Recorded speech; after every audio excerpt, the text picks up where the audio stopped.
It is a Thursday morning broadcast. We are at the home, the brand new home of the RTMA Thunder. That's how we're referring to it. It is the brand new, beautiful gymnasium here at JEC in Elizabeth, New Jersey. As all of our listeners know at this point, JEC is in the midst of an amazing 75th anniversary celebration, and we are here to continue that incredible celebration on a Thursday morning broadcast at JM in the AM. Right, Tights is going to be joining me and be welcoming us here at JM in the AM for yet another amazing broadcast on this Thursday morning. I want to remind everybody that in addition to the radio and the ability to listen around the world, you could see what's happening right now. If you go to NachumSegal.com, you can actually see what's happening right now. Just go to NachumSegal.com and check out the video on the home page, and you'll be able to see us and our guests in this incredible facility in Elizabeth, New Jersey, the brand new gym at JEC. Plenty to talk about between now and 9 a.m. if you keep it right here on a JM in the AM Thursday morning. We'll continue with plenty more from JEC. First, we're going to go to Yaakov Shweki at JM in the AM.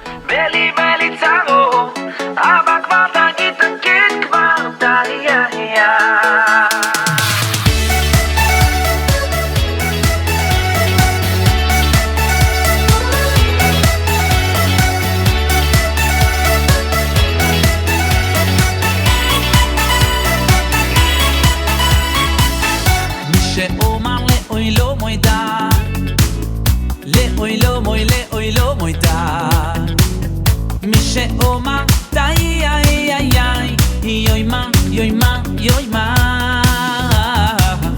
mi she'oma le oy lo moida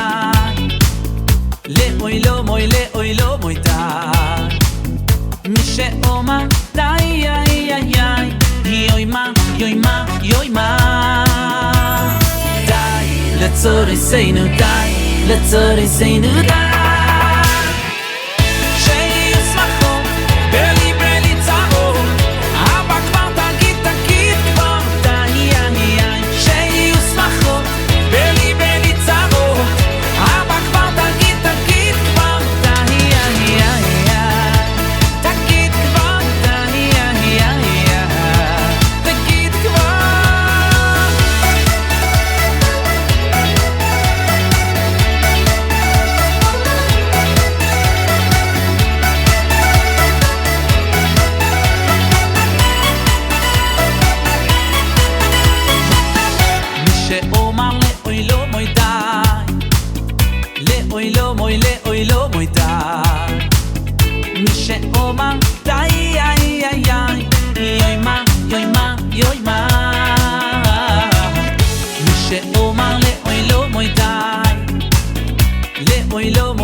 Say no die, let's all say no die.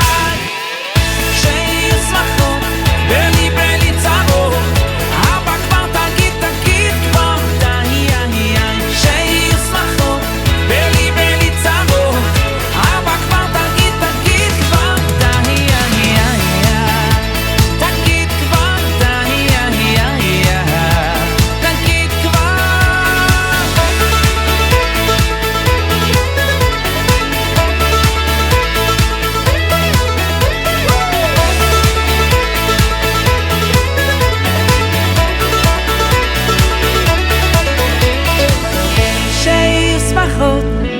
בלי צרות אבא כבר תגיד כבר די שיהיו שמחות בלי צרות אבא כבר תגיד כבר די שיהיו שמחות בלי צרות אבא כבר תגיד כבר די שיהיו שמחות בלי צרות אבא כבר תגיד כבר די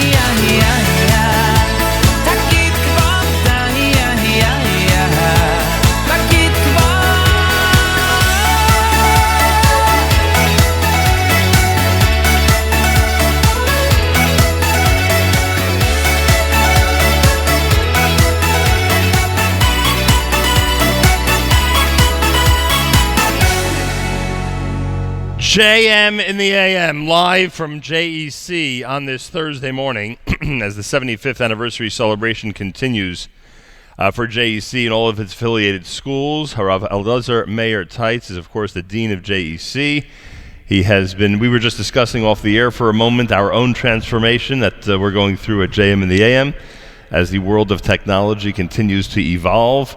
And I don't have to remind this audience that Rabbi Teitz's father, of course, was, I would guess, the first to utilize radio for the purpose of spreading Torah, and it's ironic that here we are, in fact, speaking on the radio all these years later. Rabbi Elazar Meir Teitz, welcome to JM in the AM. Thank you. And thank you again. I was going to say, thank you again for welcoming me to JEC. Transformation and change and development is always so important. It's difficult to stay at the top without constantly evolving and adjusting.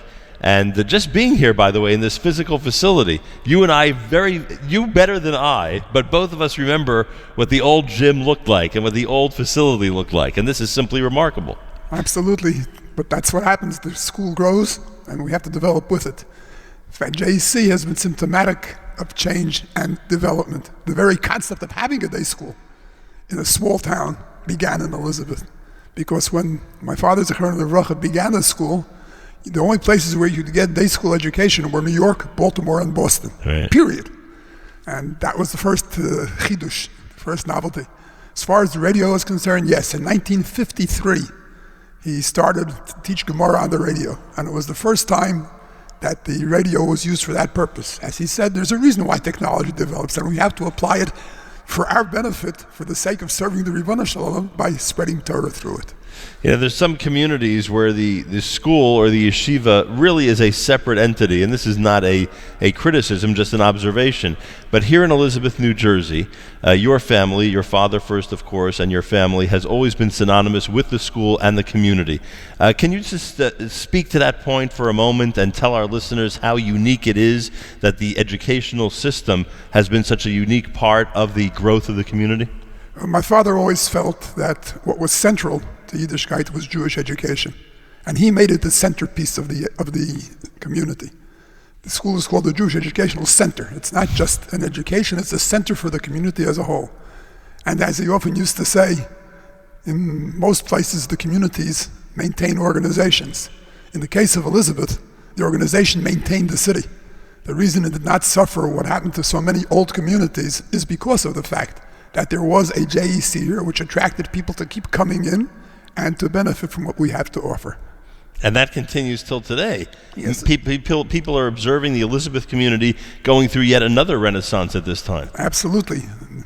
Once it was in one section of the city, the Elmora section, now it's in another section of the city, the North Avenue section. It is growing by leaps and bounds. In fact, we are talking now about having to build a new shul building because the current one that is serving that part of the community, there simply is no room to breathe.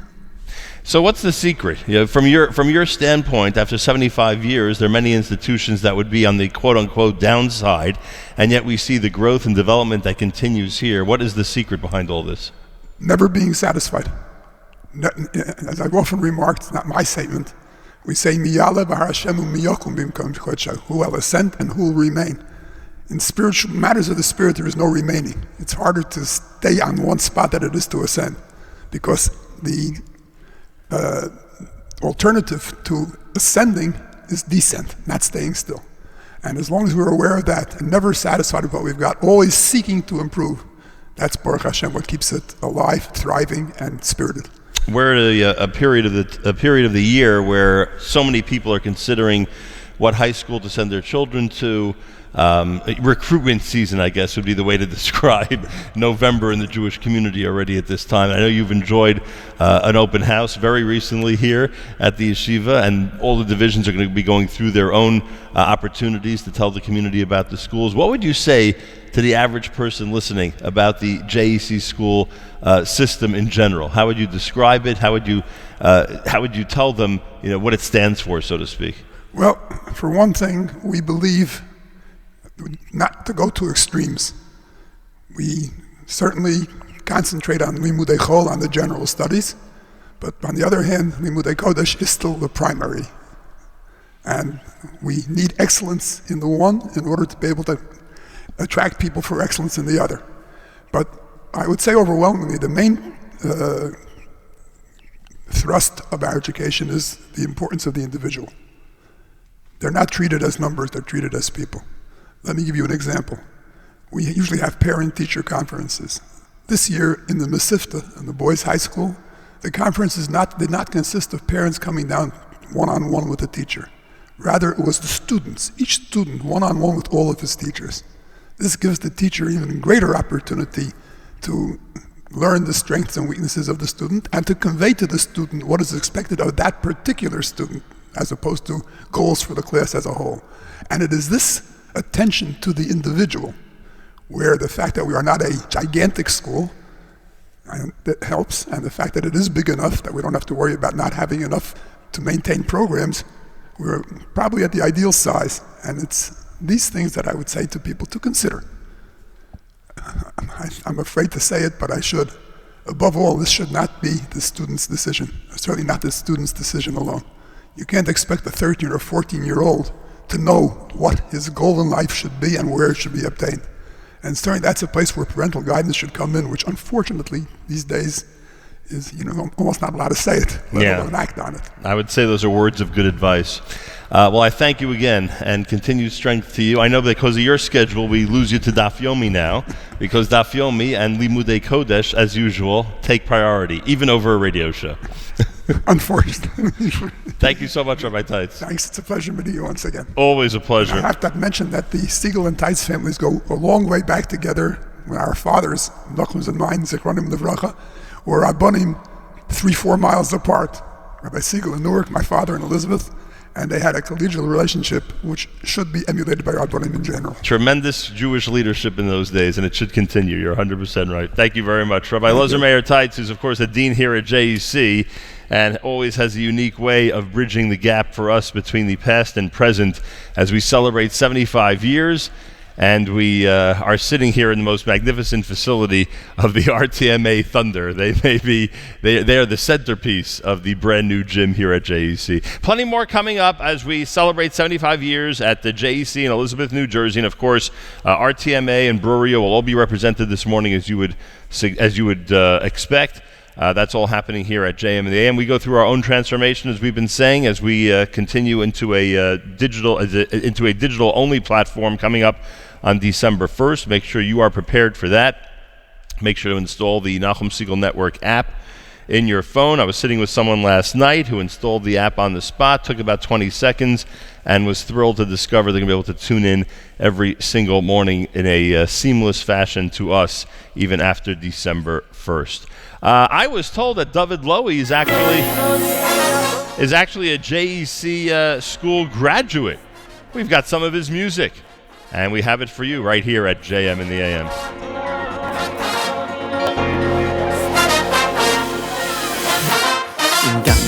Lo pizza moves lo iroro ki ato imodi Gamti lo pizza moves lo iroro ki ato imodi Gamti lo pizza moves lo iroro ki ato imodi Gamti lo pizza moves lo iroro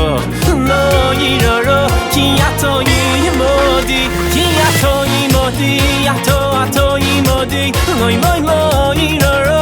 Ki ato imodi, ato imodi, loi iroro. Ki ato imodi, ato imodi, loi iroro. Ki ato imodi, ato imodi, loi iroro. Ki ato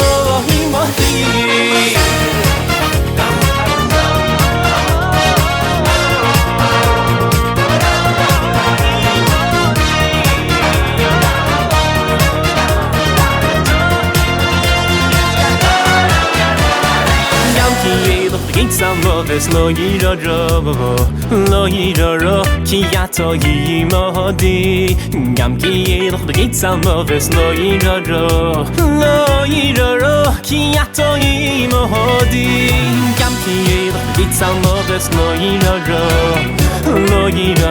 kiato yimodi gamki lo salmoves lo yiroro kiato yimodi kiato yimodi yato ato yimodi kiato yimodi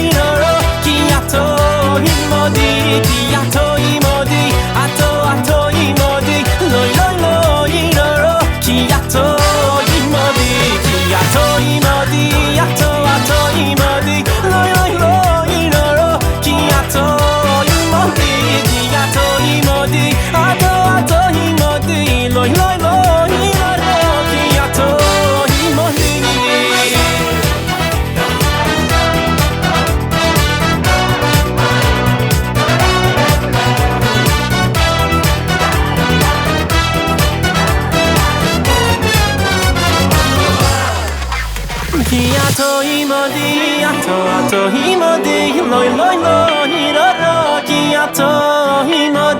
kiato yimodi ato yimodi kiato yimodi kiato yimodi ato yimodi kiato yimodi ato yimodi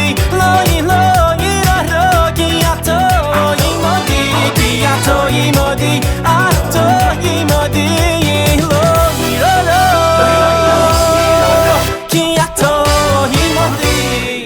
JM in the AM, David Lowy, who I am told graduated RTMA, Rav Teitz Mesivta Academy, back in 2004.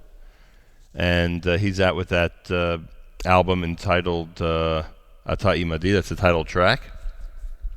So we see the diverse talents of the graduates, of the students of RTMA and the JEC system, no joke, as he has made his mark in the world of Jewish music. Dr. Steven Sinkfer is here. He's president of the Board of Trustees here at JEC and is welcoming us on this 75th anniversary celebration morning. Dr. Sinkfer, welcome to JM in the AM. Thank you, Nachum. It's my pleasure to be here. How long pleasure to welcome you. I appreciate that. How long have you been affiliated with JEC?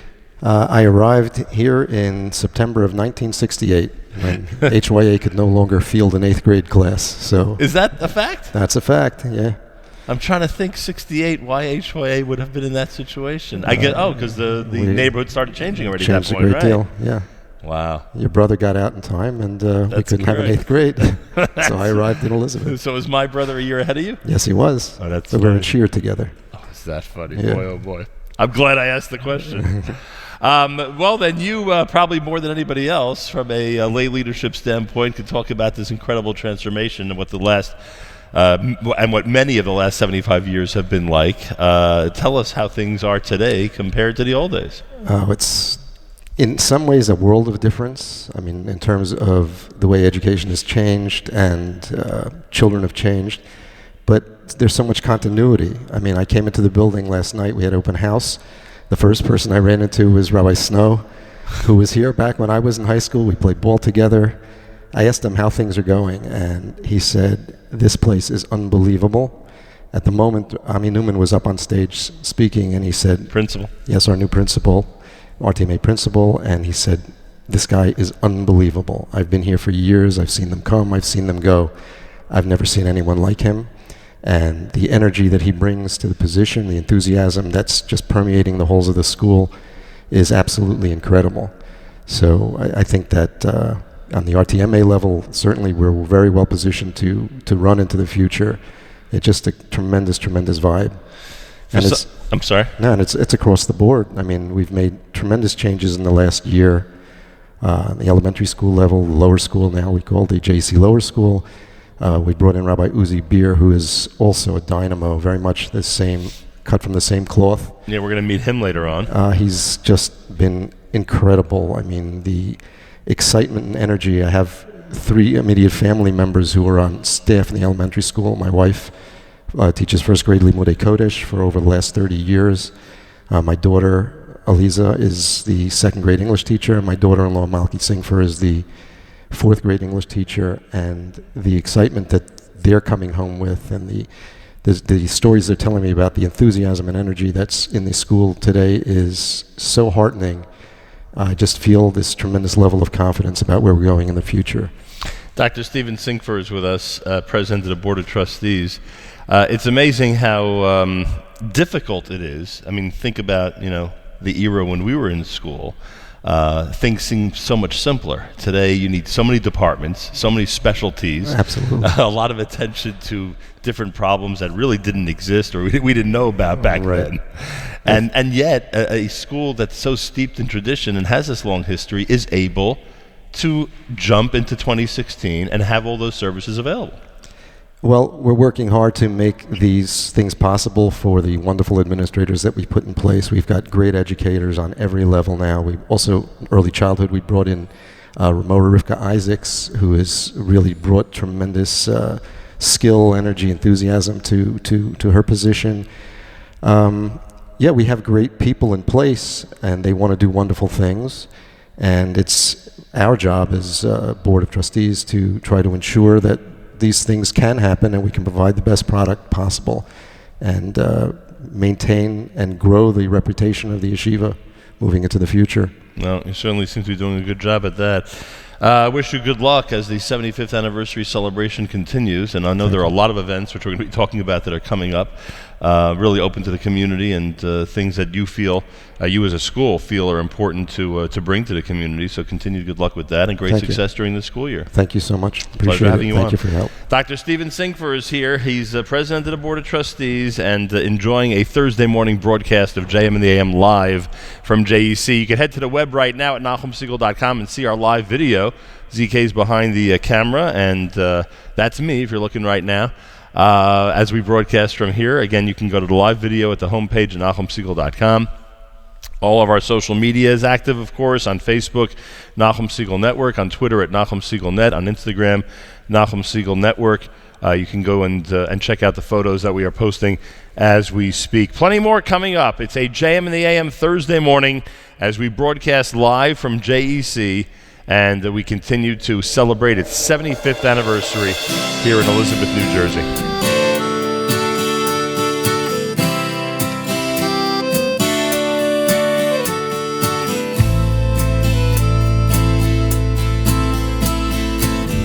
I've seen strangers raising flags, seen you dressed in ash and rags, seen them all turn around.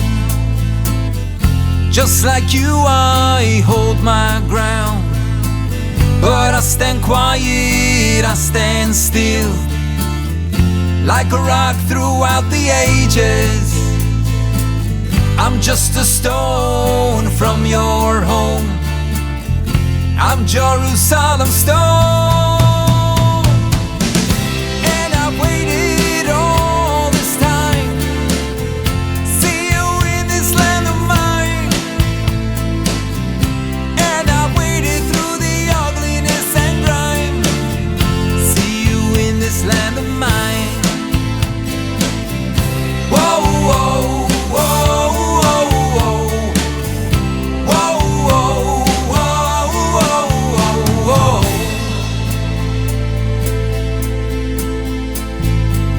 I've seen you night, I've seen you day, I've seen you fight, I've seen you walk away. Soon your lights will be glowing, your milk and honey flowing. But I stand quiet, I stand still, like a rock throughout the ages. I'm just a stone from your home, I'm Jerusalem stone. And I've waited all this time, see you in this land of mine. And I've waited through the ugliness and grime, see you in this land of mine. Whoa.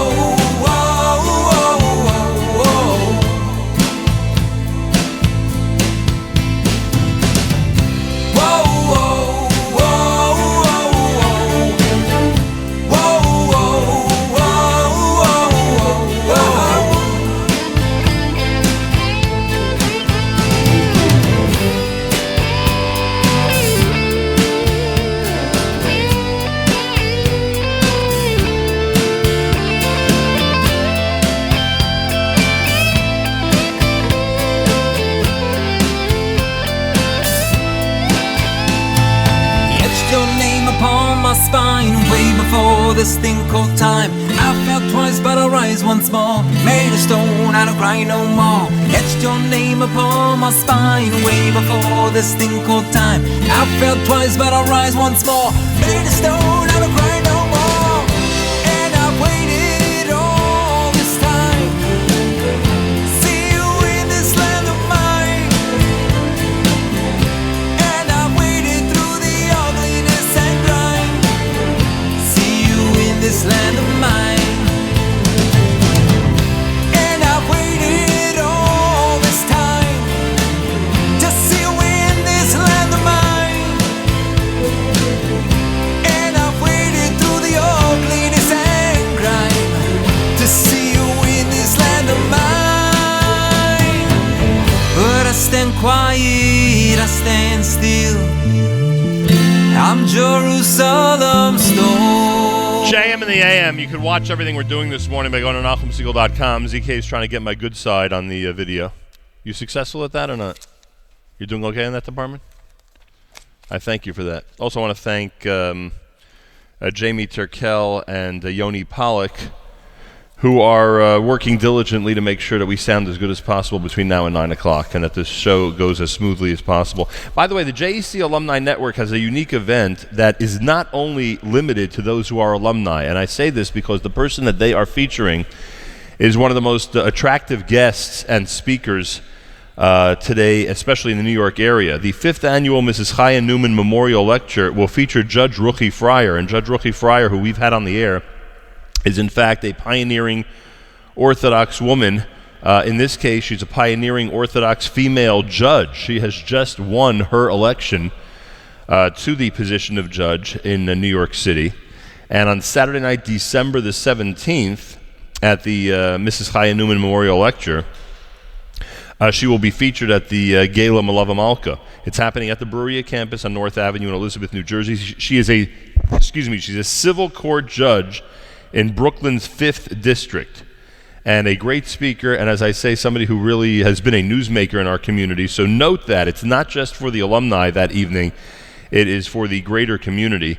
And for information, you can contact thejec.org or dial 908-355-4850. Also, we should mention, since we spent a lot of time already in the first hour talking about messages to parents about how JEC continues to be at the top of its game, we should mention that in addition to last night's open house, which was in this room, by the way, and from what we hear was a great success in terms of numbers and in terms of atmosphere, we should also mention that the Brewera High School open house is happening this coming Sunday. Registration begins at 9 a.m. Again, that's 35 North Avenue in Elizabeth, New Jersey. You can pre-register by visiting brewera.thejec.org. That's brewera.thejec.org, or dialing 908-355-4850. So the open house for Brewera, that's happening this coming Sunday. And speaking of open house, JEC's lower school and early childhood department has its own open house happening on Wednesday, November the 16th. That begins at 7:15 that evening in this building at 330 Elmora Avenue in Elizabeth, New Jersey. Not only can you pre-register online, but if you pre-register, you are eligible for a chance to win a registration discount. All the details are online. Again, go to thejec.org or dial 908-355-4850. So in addition to last night's great successful open house that happened for RTMA in this room, there is an upcoming Brewera one for this coming Sunday and the JEC one on Wednesday night, November the 16th. So keep that in mind. We'll also be going through the morning. We'll be going through different community events, some of which are for our alumni and others that are for the greater community, as you will be able to plan on attending some of these great events at the JEC. And also hot off the press is the JEC monthly publication, which features, it's 24 pages that features a whole bunch of great material about what's happening at the school, behind the scenes and in front of the scenes. And some of the things that we're going to be discussing this morning are, in fact, stories in the JEC brand new publication. So we wish them good luck with that. And if you are in the Elizabeth community, make sure you pick up a copy and read up on what's happening here. More coming up at JM in the AM. We're here until 9 o'clock, live at NachumSegal.com on video. and on audio, of course, throughout all of our platforms. Social media is active, so you can check us out on Facebook at Nachum Segal Network, on Twitter at Nachum Segal Net, and on Instagram at Nachum Segal Network. And we will continue with more, including this from Mordechai Shapiro on a Thursday morning broadcast from JEC.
JM in the AM with Mordechai Shapiro, Thursday morning, celebrating 75 years here at JEC.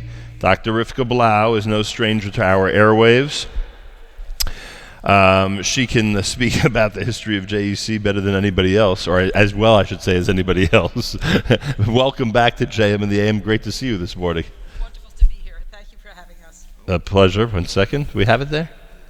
Go ahead. Try that one more time. Pleasure to be here. Thanks for having us. Okay, just a moment. Dr. Blau, I'm going to stall for half a second and just give ZK an opportunity to get us going here in terms of our audio, and then we will continue here at JM in the AM. And I remind you, meanwhile, I remind everybody out there that as we continue this amazing celebration of 75 years at JEC, there are many, many different community events that are going on that we will outline for you all through the morning as we speak to our different guests and get an opportunity to speak to the principals and the leaders here at JEC. All right, Dr. Blau, thank you for making that adjustment and joining us with the headset microphone. Okay. I thank you. Pleasure again, third time. So now you know I really mean it. That's for sure. So I said that you are among the people who could speak about the history of this institution from a very well-informed point of view. In fact, I even repeated a grade here. I was sent to nursery, and then I got a new sister, so I got sent again, so that my mother could take care of the baby at home. I really know this place well. That's for sure. And it's amazing. It's we always talk about transformation.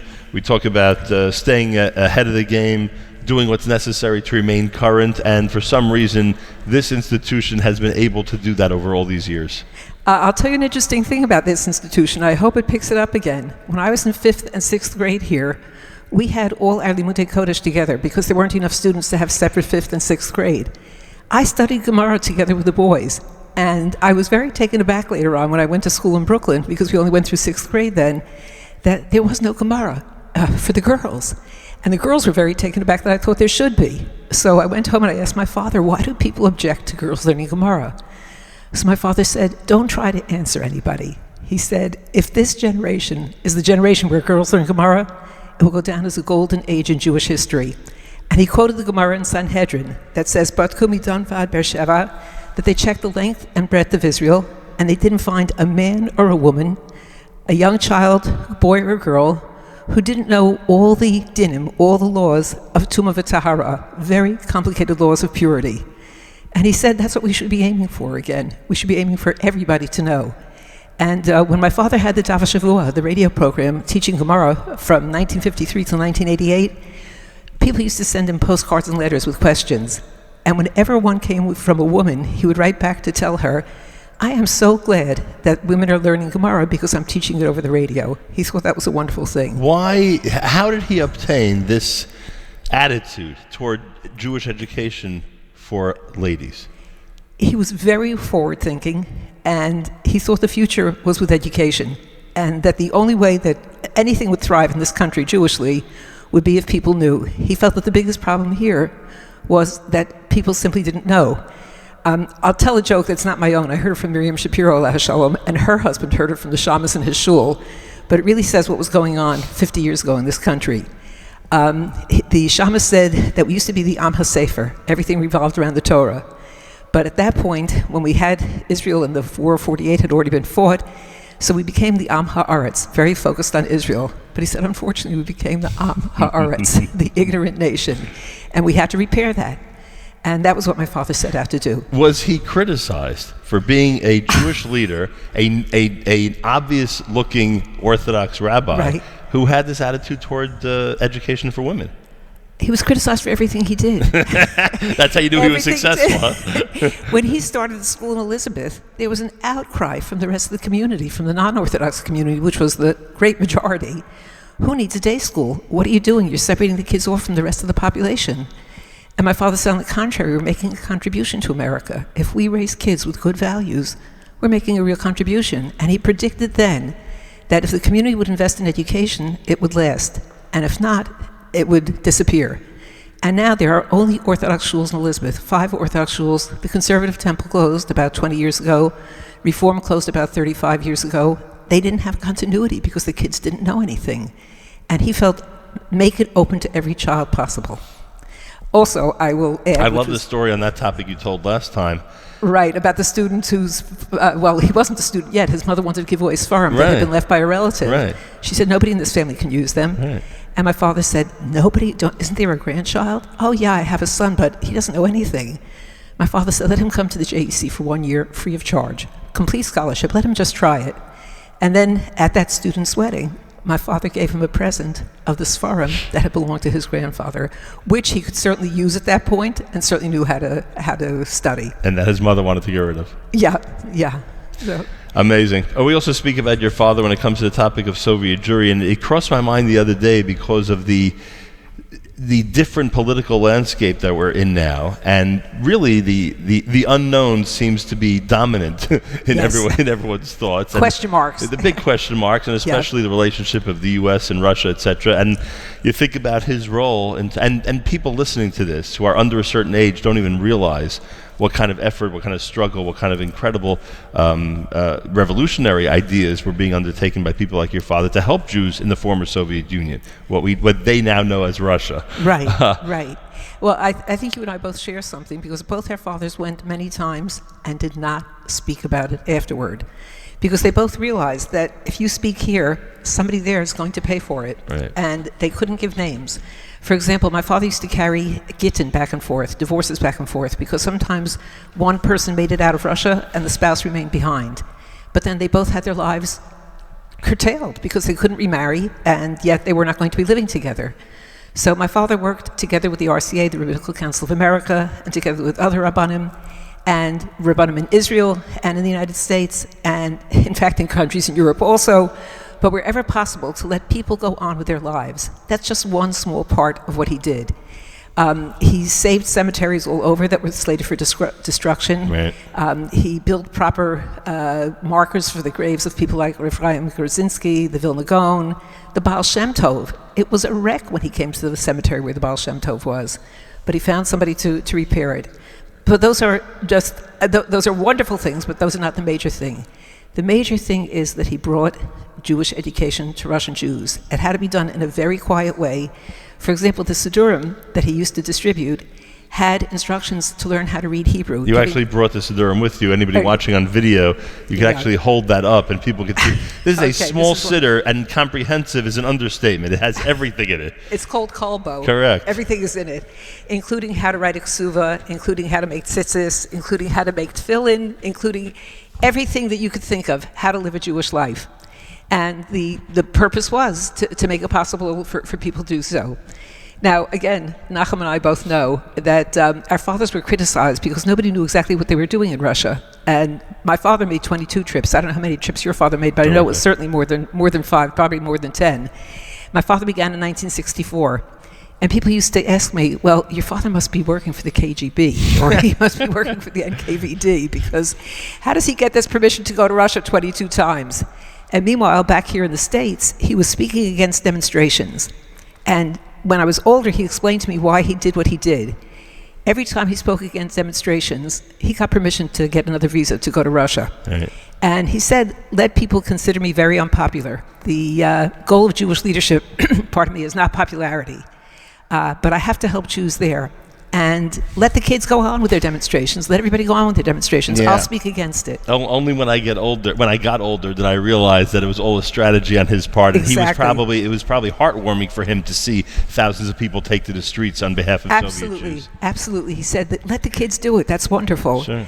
And I just have one interesting thing here, that a student from the JEC who's now a professor in Connecticut, Stu Miller, wonderful thing that he wrote. He told me that when he was in the Soviet Union in 1978, he met with a refusnik who was teaching Hebrew privately, who was not yet observant. Now he's observant. Then he was Leonid Volvovsky. Now he's Ari. And he turned to Stu and he asked him, by the way, do you know somebody named Rav Teitz? So I'll just read to you quickly what he said. I said yes, not knowing what to expect.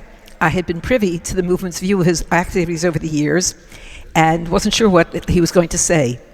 Leonid then touched his fingers to his mouth and blew a kiss into the air. Now I did not know what to think. I was expecting a tirade against the one rabbi who was able to move around the Soviet Union so freely. Not so. Leonid then went on to ask me whether I knew what Rav Teitz brought to the Soviet Union. Yes, I said, usually Sidurim and Machzorim. I will never forget what he told me next. Those Machzorim, he related in Hebrew, do you think the old men in the synagogue need them? How many, after all, can they use? What do you think happens to those Machzorim? He told me that the old men needed to finance the synagogue, so they would sell them to the Tzeirim, to the young, meaning the young Chiloni refusniks, the secular refusniks. What for? So that Leonid and a few others could teach them Hebrew. And that's how he learned Hebrew, and that's how he became a Baal Tshuva. Through the Machzor. Through the Siddur. Through the Siddur. Yeah, well, they're Machzorim, they're Haggadot, they're Megillos, they're all kinds of things, and always with the modern Russian translation. Because my way father... before, today it's so common. Yeah. This is so way before all of this was at the ready for everybody. Amazing. My father also said that Israel should prepare for the fact that one day there would be emigration, and they should be preparing Batei Din. They should be preparing rabbinic courts to convert people, because probably a good percentage of the people who would be coming out would not actually be Jewish. And that's what happened. Exactly what happened. Yeah. By the way, we started this, Dr. Rivka Blau is with us. We started this conversation speaking about women's education. We mentioned in terms of community events that the Brewera Open House is coming up this weekend. You know the stellar reputation that the school has. You must Yes. be over the moon when you hear people talk about Brewera High School. It has absolutely one of the best Tanakh programs anywhere. In fact, there's a young woman in this community, Shira Haas, now Shira Packer, who was Living on Lower East Side. Right, your neighbor, your friend. Sure. She was on a trip to Israel with her parents, and the tour guide took them to a certain site and asked if anybody knew the pasuk related to this site, the verse related to this place. And Shira, of course, having the Tanakh education of Brewera, raised her hand and said the verse. So the tour guide looked up and said, did you go to Brewera High School? She said, yes. He said, those are the only ones who know this. So it was really quite What a nice revelation. reputation to have, huh? Wonderful, wonderful. Amazing. Yeah. Dr. Blau, thank you. A pleasure to be here. Always great to have you on. Bracha v'hatzlacha. Amen. Thank you so much. Dr. Rivka Blau, everybody. She's an amazing lady and has a perspective on the Jewish community, which is always worth exploring. We are live at JEC on a very special Thursday morning broadcast here at JM in the AM. You can go to NachumSegal.com and check out the video on our homepage. You'll see everything that's happening this morning with us as we visit JEC and celebrate its 75 years. We have plenty more coming up. Simcha Leiner is next, and we will continue with more on a Thursday morning broadcast at JM in the AM.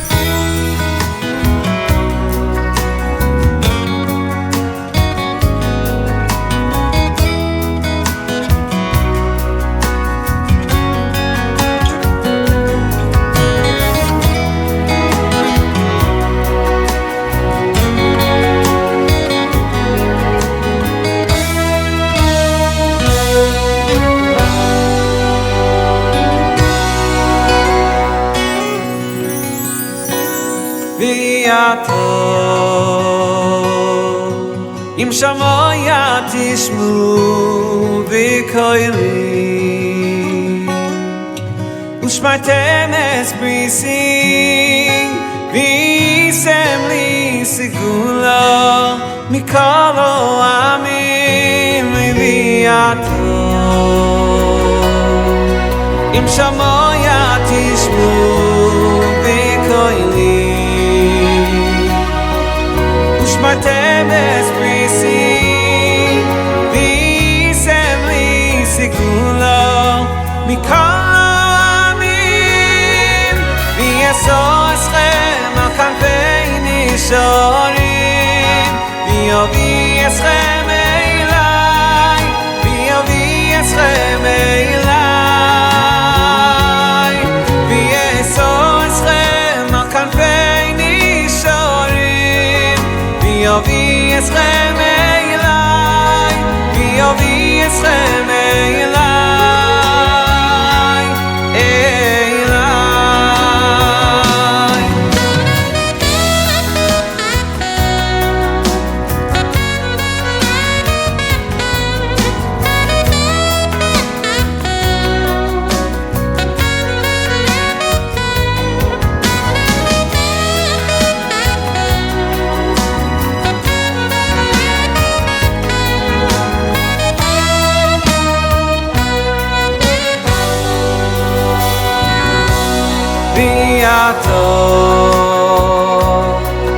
Im shamoya tishmu v'koili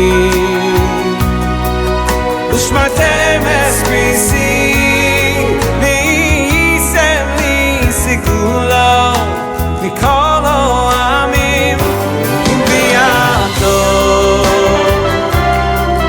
Im shamoya tishmu v'koili Ushmartem es brising V'isem li sigula Mikol amim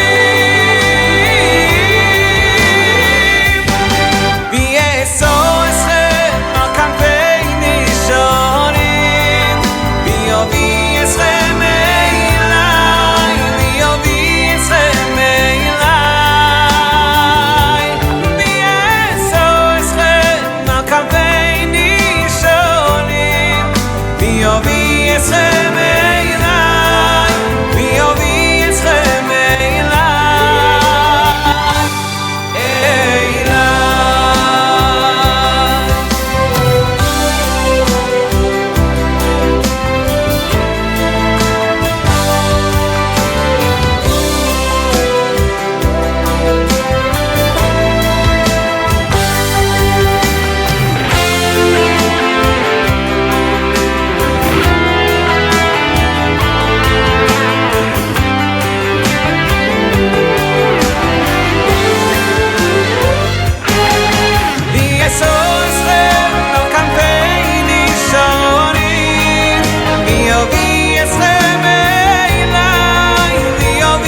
JM in the AM. Thursday morning live from JEC, getting toward the top of the hour, and we have two very special guests with us in our makeshift studio. You know where our studio is? It's in the main gymnasium, the brand new main gymnasium of the RTMA Thunder. We are sitting at one end of the floor, and I get a lot of enjoyment when I'm in a gymnasium like this, and I see the incredible work that's been done to make this facility as beautiful as possible. I can only imagine what it's like when the bleachers are filled.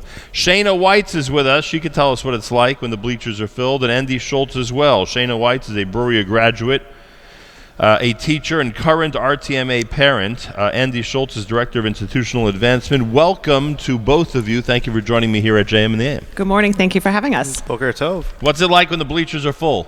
Loud. I can only imagine. Must be a great feeling. One of the points that I was made aware of, which is maybe obvious to certain people who are looking forward to the alumni events, and we'll talk about them in a moment, is it is an amazing opportunity to network with 75 years worth of people who are involved in the Jewish world. Definitely. And definitely. people shouldn't overlook that. Not only is it a great gathering, and I would assume a wonderful feeling of nostalgia, but you get to meet a lot of people and really expand your own networking circle by meeting real leaders in the Jewish community. Absolutely, absolutely. I ran last year. I helped run my class reunion last year. How'd that go? 25 years. It was fantastic. We had about half of the class. It was a small class of 60, but we had about 30 talking about networking. That was networking. And now we're all in touch, and it really reconnected everybody all over again, which was really fantastic. Well, it's a wonderful benefit, and the JEC Alumni Network is presenting an opportunity to, again, network, socialize, and connect in an exclusive rooftop cocktail and barbecue meet and greet, which is happening on Monday night, November the 21st. I believe you did a similar event last year. Am I correct? Within the last 18 months. Oh, right, in the last 18 months. It starts at 6:30 p.m. on Monday, November the 21st at the Lyric Rooftop on West 94th Street in New York City.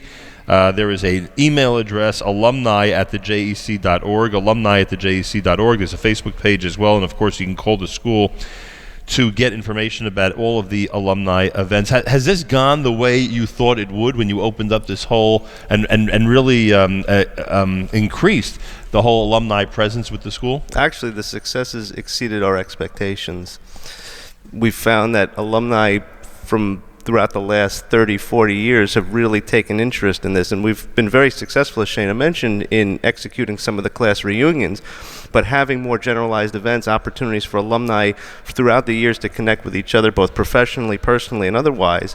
People have really been responsive to it, and we have to be unique. I mean, this rooftop event, I think, speaks to different, sort of a different type of group, different dynamic, but we also had something at the Doghouse a few years ago. You know, we're trying to be diversified in terms of what we're doing. Yeah, it's a little different than bringing everybody to the school gym. Nothing against the school gym, of course, but it's different than just opening up the school and inviting everybody in. It's a unique type of event, and everyone has an opportunity, again, November the 21st, to take advantage of it. And I would assume this is graduates of any JEC school, right? Absolutely. The entire system. Absolutely. And at this point, that number must be immense. I'm a little concerned about what the roof is going to look like at this building.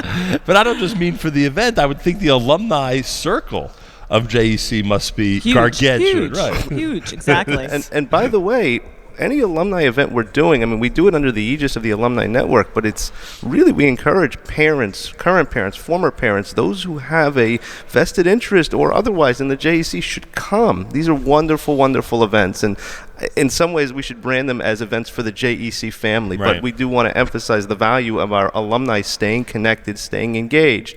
And I will tell you that that has really been one of the keys to our success over the last few years. And we plan to really perpetuate and enhance and expand alumni engagement opportunities. It's wonderful. And Shane is terrific. She's a dear friend and a great partner in all of this. So her reunion was among the best. Shayna Weitz and Andy Schultz with us. It's America's one and only Jewish Moments in the Morning radio program. Heard on listeners-sponsored WFMU East Orange, WMFU Mount Hope, Rockland County at 91.9 on the FM dial. Around the world on the web, jmam.org, of course, on the NSN app. What's it like to have a second-generation JEC affiliation? Is it a unique feeling? It's amazing. It's amazing. I started here when I was in nursery, went up all through Brewera. My kids are all I have 4 kids, 3 went through the system. It's amazing. It's amazing to give back, and I teach now also, so it's really an incredible feeling. And people around the Jewish community know there have been a lot of changes here. Well, how could you speak to those changes in terms of how positive they've been over the last year and a half? Fantastic changes. I mean, the boys, I have boys, 2 boys now currently in the high school, and they were so excited. One just came back from the open house last night, so excited of all the nice changes that happened last night and all the boys that were there, the excitement that goes on in the high school. It's incredible. And I remind everybody that because you mentioned the open house last evening, I remind everybody this Sunday they get a chance at Brewera, and then of course the JEC school coming up on the 16th of November has their open house on that weeknight. In terms of alumni, I mean, it's funny because we've done shows from different schools. We're on video live. I remember this show specifically getting alumni in Israel, specifically who are watching, what was going on here, because there's a connection, and again, because it's so many years and such deep-rooted feelings, there's a connection that people feel, they want to have, and they use the opportunity just to look in what was happening here all these years later. And we're all proud to be alumni. That's really what it is. We're proud to be Brewera and JEC alumni. Best way for people to do this? I see there's a lot of options of how to, how to get involved and how to actually sign up, I guess, as part of the JEC alumni system. What would you recommend? What would be the best way to do this? We have a separate email, alumni@thejec.org. Okay. We also have an alumni office here, so they can call the main number and ask for the alumni office. And there's always somebody standing by to assist, and we have really an entire network of alumni who, if someone wants to learn more, or somebody is interested in opportunities to reconnect, we have people ready, willing, and able to have those engaging conversations. It's incredible. There is a LinkedIn page. There's what you mentioned, the rtma.thejec.org and brewera.thejec.org. So there's web pages for it. There's a Facebook page if people search the JEC. They'll get the alumni. There's a Twitter account if people search on Twitter. There are a lot of options. If anybody wants to be involved, you'll get there. We are ubiquitous in cyberspace. It's amazing. Again, I remind you, the JEC Alumni Network, and as both Shada and Andy have pointed out, this is open not just to alumni, but if you're at all part of the JEC family, you should feel welcome to be part of it. It happens on Monday night, November the 21st, an exclusive rooftop cocktail and barbecue meet and greet starting at 6:30 p.m. at the Lyric Rooftop, which is on West 94th Street in New York City. Co-chairing the event, Sammy Rosenzweig, who goes back to RTMA 2008.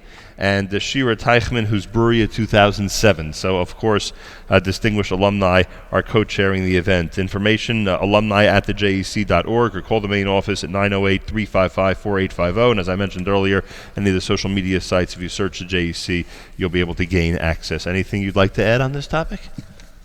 We're excited for the event, and hopefully a lot of people will show up. I greatly Really appreciate you joining me this morning. Thank you. Continued good luck. Strong alumni means a strong institution as far as I'm concerned. Exactly. And it looks like you guys, every time we show up, are getting stronger and stronger. So, kol hakavod. More coming up here on a Thursday morning broadcast at JM in the AM as we continue. I remind you that we are going through our own transformation at JM in the AM as this program becomes the exclusive presentation and flagship program of the Nachum Segal Network. Make sure you're ready for the big switch coming up December the 1st. Primarily, we want to make sure everybody has the NSN app for Android and iPhone, which you could search in your app store by just punching in the words Nachum Segal Network. And we'll have more details about that coming up, of course. Oh, and I also wanted to mention, I actually wanted to wish a mazel tov. The New Springville Jewish Center on Staten Island is an institution. Oh, and they have sent students to JEC, by the way, the New Springville Jewish Center. And it's an institution that is extremely dear to my heart. Many of you know that. And the president of the New Springville Jewish Center is Mr. Robert Hecht. And they have opened up, the shul has opened up the possibility for me for many, many years, over 3 decades, to lead services on Rosh Hashanah and Yom Kippur, which I greatly appreciate. And I was told that the Hecht family is getting ready for their grand opening this coming Sunday at West Shore Lighting. West Shore Lighting on Staten Island is having its grand opening this coming Sunday starting at 11 a.m. It's a brand name lighting location, and they're having this big celebration going on there at their address, which is 600 Gulf Avenue. 600 Gulf Avenue in Staten Island, beginning Sunday at 11 a.m. So I want to wish a mazel tov to Robert Hecht and the entire Hecht family as they open up this brand new facility and to celebrate on Sunday beginning at 11 a.m. with their open house grand opening. So everybody, if you have a chance to go there, wish them a mazel tov. And again, I thank Mr. Robert Hecht, the president of New Springville Jewish Center, for his graciousness over all these years. More coming up at JM in the AM. Here's Benny Friedman.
Sorry about that. JM in the AM.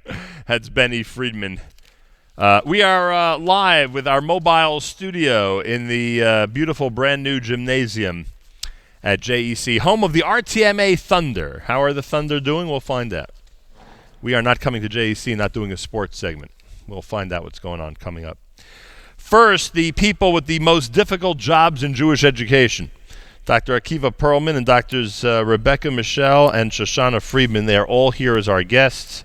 They are, from what I am told, they are the particulars in the guidance department here at the JEC, and I only tongue-in-cheek, say that it's the most difficult job these days, but it seems like it is, in fact, no matter what school you're in. Guidance is one of the most difficult jobs out there. Anyway, welcome to all of you, and thank you for joining me here this morning. Good morning. Good morning. Thanks for having us. Good morning. Earlier in the show, I was discussing with Rabbi Teitz, I think it was with Rabbi Teitz, I think maybe one of our other guests as well, with Dr. Singfer. I was discussing with Dr. Singfer how different things are today than when I was in school. If I would describe to you the guidance department when I went to school, it would be a lot different than what you have today. Could you give us an illustration of how large or how comprehensive a guidance department in a school has to be these days? In short, we have close to 20 people a part of our team. So there's the three of us that head up each division. For me, the boys' high school and the middle school. Dr. Freeman at Brewera and Dr. Michelle in the elementary school. But then we also have grade advisors and mechanchot that work under us. But I remember my experience also. In the guidance department, it was like this dark room in the back alley behind everything else, behind some books. A little corner closet that nobody ever thought about. Yeah, and I think at this point, we're a part of the fabric of the institution. We're a part of the educational process. Every step of the way we're there. And I think the reason being is that emotional health, emotional well-being is so integral to any other part of learning. We had Rebellia Brodny here just yesterday speaking with our teachers. And he made this statement of well-being is like a part of the Torah. That was his statement. He's saying you can't internalize like the beauty, the integrity of the Torah unless you're like a healthy human being. So what we try to do is bring that into every facet of education. And it starts from the beginning. A religious leader like himself decades ago I don't think would have thought that way, or would have incorporated into the school experience. Like, and this he made very a point special to. Man. Yeah. You know, it's funny. And in the notes that I was handed as we introduce our guests and welcome all of you to the show.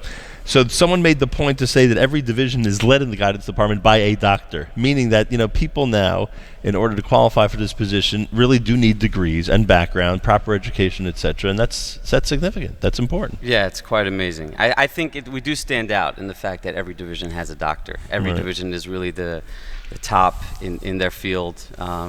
We brought a Dr. Michelle this year, who's done some amazing work in the past, and she sort of landed running. Brought in a program just a few days ago, a bullying program, and created a whole curriculum, is in the classroom. It's phenomenal what she's doing, and Dr. Freeman as well. These are people that are like the top of the field. Well, let's explore some of that. So bullying is obviously one of the topics that's always coming up when it comes to guidance and trying to how do I put it?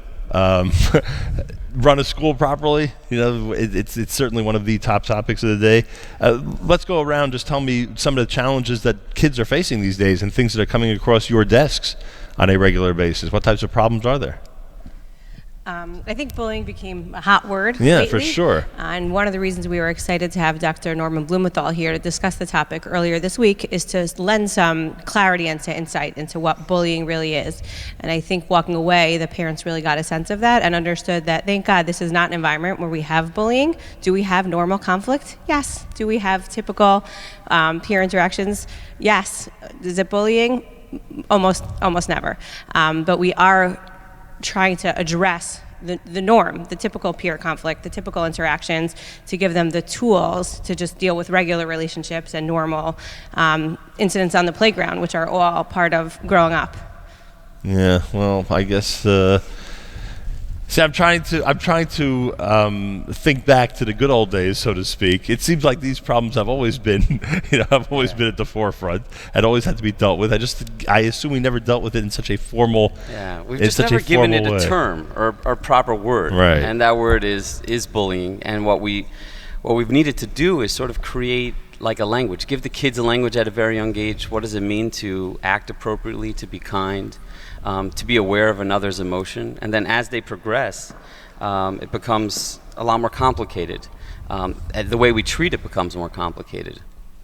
In the middle school, we have a full curriculum for the kids that really speak about not only like the bully interaction, but what does it mean to witness it? What is the bystander like? And that's our focus. But that's from 6th through 8th grade, which Dr. Blumenthal said is the real, most important age to really address this head on. We've been running that for almost 10 years now. Right. A wonderful program. Does the today there's so many different educational needs that each individual student needs, that each individual student faces in terms of their own capabilities, in terms of different things that they may be, I don't want to say suffering from, but they different conditions they may have. Is this all under the guidance department? Would all of that fall? So you're essentially in a relationship with every student, trying to advocate for them to get what they need, whether it's in the testing system or in the classroom atmosphere, etc. Right? Every one of them.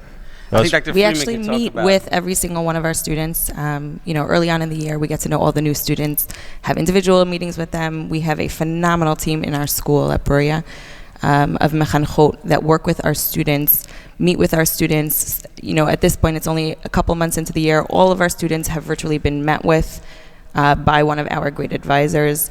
They're also getting lots of training, programming. Dr. Perlman mentioned Rav Budny, who we brought in this week to our teachers.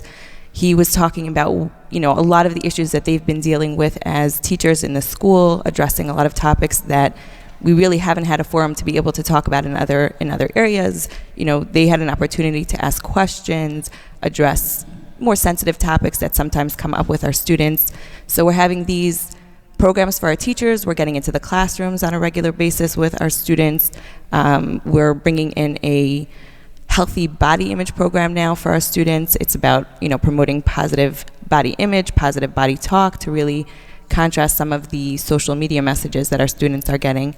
And between, I guess, the guidance department, which is very much part of the fabric of the school, the culture in Brewera at this point, speaking of high school, same thing. When I was in high school, the guidance department was kind of a place you went to. If you went, you kind of snuck out. At this point, it's really very much the culture of Brewera, which really predated me, is one wherein the students can come. They're making appointments. My days are booked with students that are seeking out help. It's an amazing experience. Dr. Shoshana Friedman, Dr. Rebecca Michelle, Dr. Akiva Perlman speaking about guidance. We keep talking about the open houses and the fact that parents are invited to check out all the schools, obviously, either through the formal open house or on their own. They would not settle for less than this now, right? There's no way to actually run a school without this one-on-one, without guaranteeing the parents that there will be a one-on-one supervision, a one-on-one attention being given to each student for their educational needs and their social needs for them to discuss at any point. I think many parents are settling. I think what you're seeing here is very unique. Really? I don't think it's the norm. I think when you're talking about a program that is as intensive as ours, where every single kid is accounted for, where we're just checking in on them. This might be a controversial statement, but I see this generation as having of the hardest times. They're inundated with so much that comes their way, and we need to pay attention to that. And the fact that there's the three of us that are overlooking this institution and making sure that every kid is met, I do see that is unique. I don't think that that's the norm. I think it's kind of special what we have here. And in addition to that, if one were to analyze closely how different things are now than even a year ago or 2 years ago, with the social media component especially, we don't realize, as people my age, I don't think realize what kids today are going through and how it's ever changing, how it's evolving, and in some areas gets very dangerous. Yes, there's no question. There are many new frontiers out there on the web, just with general technology, and we're talking about it. We have programs in Brewera, we have programs in RTMA that really address this. We're aware of it. I conducted a survey several years ago from the middle school all the way through the high school, and what we found is that these kids have access to virtually everything. We accept that as a reality, and we say, okay, considering that reality, what can we do to make it better for them? Right. And primarily, we want to give them a forum, because when kids are in this alone, we have a program coming up where the parents are going to be coming in and learning more about this, but when kids are in it alone, they don't have a way to kind of express or diffuse that energy. They want a place to turn to that could be there to help protect them and guide them. And often it's such a taboo subject that parents just stay away from it. And we're advocating against that. Please open up the doors, have the conversation, create a conversation. One of the things that come up with kids is they're saying, I'm struggling with certain things, I'd like a filter, but if I share with my parents that I want a filter on my computer, then they're going to think poorly of me. So how to do that? How could parents create a forum where kids could actually share that, and similarly, where kids could actually feel comfortable enough to bring that to them? Wow, what challenges today. Yeah. Okay, I thank you all very much. Anything you'd like to add? No? I thank you Thanks very for much. having We have Dr. Akiva Perlman, Dr. Rebecca Michelle, and Dr. Shoshana Friedman, the guidance leaders, JEC, RTMA, and Brewera, and a very important department. Thank you all very, very much. We get to explore the world of sports next, I am told, here at JM in the AM as we visit JEC, and we have a wonderful mobile studio here in Elizabeth, New Jersey, in the JEC gym. And being here in the gym gives us even more of an impetus to discuss the world of sports. I am told that Coach Susan Rifkin, a basketball legend herself, is here with us. She's the athletics director at Brewera. Coach Rifkin, welcome back to JM and the AM. Good morning. It's good to be here. Nice to see you again.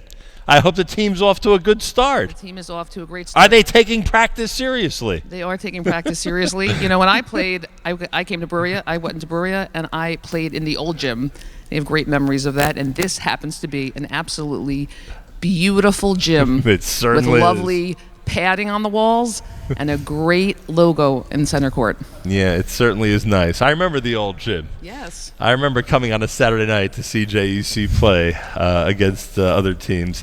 We have Jonathan Silverstein, who's the RTMA hockey coach. Where's Coach Silverstein? Hey.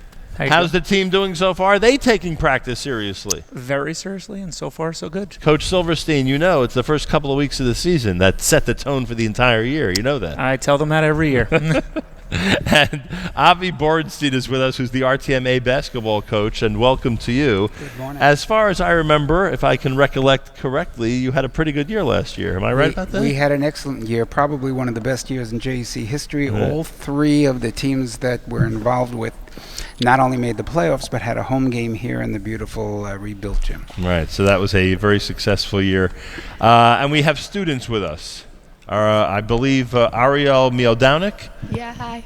Nice to have you here. What grade are you in? I'm in 11th grade. And how do you distinguish yourself in the world of sports? You are the... I'm a volleyball player. How's the volleyball team doing? It's great. We haven't had a game yet, so... so far, so We'll good. see. So far, no losses. Are they taking practice seriously on the volleyball side? Yeah, but we also have fun with it, so it's good. That's important. Yeah. And Jonathan, where's Jonathan here? I'm Jonathan, but that's my son Jason behind me. Where's Jonathan? I'm Jonathan. Jason's here. I'm sorry. That's okay. I have to read my notes properly. Jason is Jason Silverstein is an RTMA senior and a star hockey goalie. Yes, and I also play for the basketball team too. Very nice. How's it going so far? Are you taking practice seriously? Of course. You don't want to. What's the word? Forget it.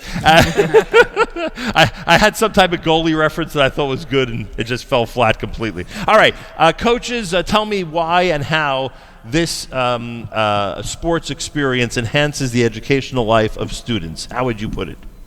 Well, we heard the psychology team and the personal investment team speak earlier. Sports is really a extension of that, and we try to make it that very much. You have the idea of developing a team concept, and at the same time you try to develop the individual. So as a coach, I ask the players when the season starts, do you want your name on the back of your uniform, or do you want to be like Indiana or the Yankees and not have your name on the back of the uniform? And the kids give their various responses. There's no I in team and that type of thing. And I say, I want your name on the back of the uniform. And they say, why is that, coach? The answer is you play for two separate units. You play for the team and you play for yourself. If you don't love yourself, you can't love your team. If you don't love your team, you can't love yourself. And that's the type of environment we try to foster at RTMA and at all the schools. And there are many students through the decades who were academically challenged and yet excelled in sports, and it gave them an opportunity to really establish themselves in a very important area. We know what people think of sports. We know the hero worship that goes on in the world of sports, and even in high school sometimes these star players are the most popular kids in the school. We know how important that could be. Coach Rifkin, what do you say about this topic, about how this helps develop a young lady to be an all-around person and not just an academic person? The biggest thing I see with the girls is a boost in their self-confidence, which is major. Even if they are doing well academically, it's a whole other side of them.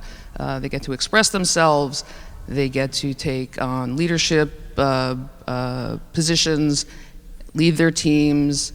It changes the way they look at themselves, it changes the way they look at others, and it also gives them a chance to express and exhibit grace in a variety of challenges, and to exhibit grace even if they're winning. So it gives them a chance to understand sportsmanship and to see people differently also, which is a big piece of how they're going to operate off the court and once they leave our safe school environment. You must see certain student athletes and say to yourself, oh, she's going to be successful in whatever area of life just from the way she behaves with the team and the way she acts with the entire cohesive group.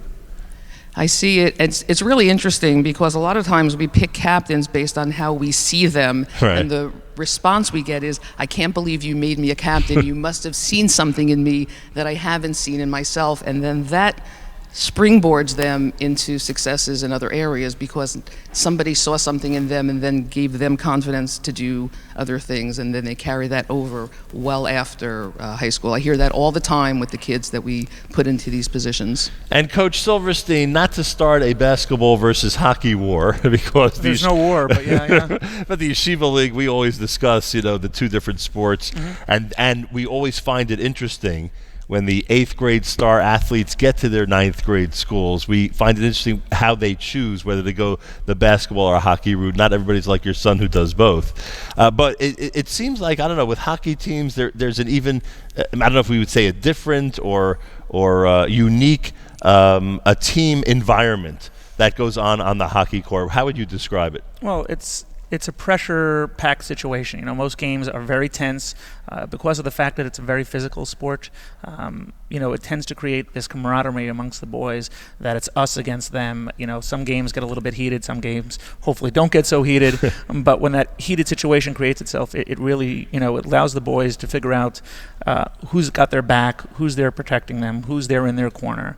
And that pressure is something that they take with them later in life, actually. They learn how to perform in a pressure situation, how to rely on their teammates, which is something that's so important as you move on later in life, to learn to work with other people in high-pressure situations.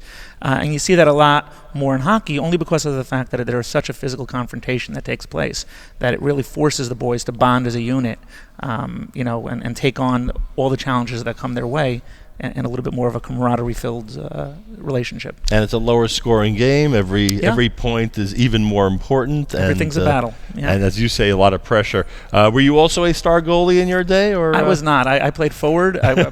Way back in the early Rabbi Schiller years in MTA. Oh, so, wow. Talk about a legend. So how did your son get into the net? How did he get into that position? Strangely enough, in 3rd grade, he was watching me do a practice, and he said, "I'm pretty sure I can stop that puck, Abba." And I said, "Sweetheart, you're in 3rd grade. They're in high school." And we went out later, and we bought goalie equipment, and literally the next week, he stepped into nets. He faced the first shot. I remember he flinched a little bit, and I said to him, "If you're going to flinch, this isn't the position for you." And he said, "I won't flinch anymore, Abba." And since then, he's never flinched. And I always get people saying, "He was in 4th grade. You had him playing guys who were in high school." And I'm like, well, he was wearing equipment. That's what we signed the release forms for. So, can any of you, the 3 coaches from JEC, RTMA, and Brewera, can any of you speak about the other sports for a moment? We focus so much on basketball and hockey, but the other sports, and we have a volleyball participant with us this morning, give the school and give the students such an opportunity to do things and be involved in sports, because they can't or they don't want to be involved in basketball or hockey. So it really opens up such an opportunity for them. Could you speak for a moment about how great it is that so many schools, including yours, have expanded to all these other sport choices? The yeshiva world has expanded into 2 separate seasons. There is the fall season, the winter season, and the spring season with distinct sports. Hockey and basketball tend to dominate on the boys' side, the winter sports, and you have baseball, softball, soccer, and different types of athletic activities in all of the schools, including, of course, at RTMA. So those opportunities exist here and in the entire Yeshiva League at this point. And as long as there are more and more choices being added, it's a wonderful thing. It just opens up the opportunity for more and more students. It's opportunities. It's amazing. It's not really amazing. It's important that some kids excel in basketball and other kids excel in baseball. And they have that opportunity to bring that out on the Yeshiva League level. Right. See, in our day, it wasn't like that. See, YU, the athletic for example, department was not that large in my day. It's a different world. YU has a very successful baseball team, and they have volleyball teams and tennis and golf and cross country and everything else that they do. So the yeshiva teams are feeding into that, and so the high schools are recognizing that. All right, we're wishing good luck in the 5-7-7 season to all of the coaches. Susan Rifkin over at Brewera, Jonathan Silverstein, the RTMA hockey coach. Are those games in this room, or they're in the old gym? They're in the old gym. They're in the old gym. And Avi Borenstein, the RTMA basketball coach, are you enjoying the brand new facility? It's beautiful, and it's a pleasure to play here. It is pretty incredible. Nachum, I'd like to take a moment to congratulate the JV and varsity basketball A teams. Last night they played SAR, didn't win, but the phenomenal effort and spirit and energy that they brought to that gym last night was incredible. We played at SAR. Varsity had 3 freshmen on the court at the same time and came back from 18 down to lose by only 5. And we're looking for a really great season and a big turnaround season for the JV this year. All right. Good luck with that. And I want to thank Ariel Miodanik, who is from Highland Park, New Jersey, and is with the Brewera volleyball team. Thank you for being here today. No problem. And good luck. When's the first volleyball match? Do you know? Next Thursday. All right. Good luck with that. Thank you. And Jonathan Silverstein, who is a star hockey goalie at RTMA. He is a senior. Jonathan, good luck to the entire team. Thank you. Keep stopping those pucks. Will do. Thank you. And there he is, the star goalie. We come to JEC, and we meet athletic legends. How do you like that? Rabbi Goldwasser is coming up. Is he not, ZK? And I want to thank ZK, who's behind the camera. If you would like to watch our broadcast, you can go to NachumSegal.com right now and actually watch what is happening here at JEC. It's on the homepage, our video. I want to thank Jamie Turkel, who's taking care of our social media and producing this morning's show. And I want to thank Yoni Pollack, who is assisting her in all of that this morning here at JM in the AM. I do remind you that there was an election this week in the United States of America. Some of you may be familiar with that. It was a presidential election. ZK, I don't know if you know, but there was a new president scheduled to take over in January 2017 who was elected this past Tuesday. I don't know if you stayed up late enough to see the election results or not. Knowing you did. You're still fascinated by the boards that they have with all the maps and the colors, right? I'm sure. And how it works. Anyway, tomorrow morning we get an opportunity at 7:40 in the morning to get a reaction to Malcolm Hoenlein during our weekly update. Make sure to be tuned in on the NSN app, on the radio, and all through our other platforms, and you'll be able to listen to Malcolm Hoenlein give his evaluation of the election and all the different things that people are concerned about during this historic week in the United States and beyond. Rabbi David Goldwasser's words, Zecher Nishmas Rav Zebin Rav Yosef Alevi, Nestor Bas Rav Yosef Alevi. Here is Rabbi David Goldwasser with Morning Chizuk. Good morning. We learn in Meseches Erechin, Tana Devei Rabbi Yishmael, there was a certain teaching in the yeshiva Rabbi Yishmael, Kol hamasaper lashon hara, whoever says forbidden gossip, Magdil avonos, he increases his sins, Keneged shloish averus, even up to the 3 cardinal sins, Avodas kochavim, Giloy arayos, ushvichas damim, idolatry, immorality, and bloodshed. The choshen was the sacred breastplate. It was worn by the Kohen Gadol. It contained 12 distinctive jewels, none the same as the other, and each one represented one of the 12 tribes whose name was inscribed on that particular stone. The stone of Binyamin was the Yashva. The Mefarshim explain that this stone represented Binyamin's admirable character at the time of Mechiras Yosef, when Yosef was sold into slavery. How does this stone demonstrate this? The word Yeshva is an acronym for Yesh Peh. He has a mouth. Although Binyamin was aware that his brothers had sold Yosef, he never said a word to his father Yaakov for all of the 22 years.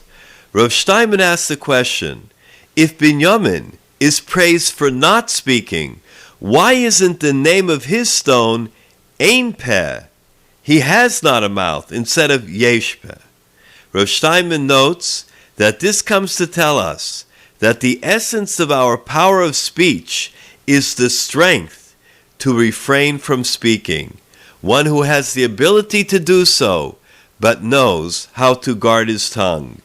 The Vilna Gaon once said, one must struggle an entire life, not with unnecessary fasting and painful afflictions, but rather by placing a muzzle on his mouth to prevent it from indulging in desires and speaking improperly. This is true tshuva, repentance more valuable than all the fasts in the world. Through this, one's averos, one's sins will be forgiven, and he will be saved from the depths of Gehenna. This has been Rabbi David Goldwasser, bringing you Morning Chizuk.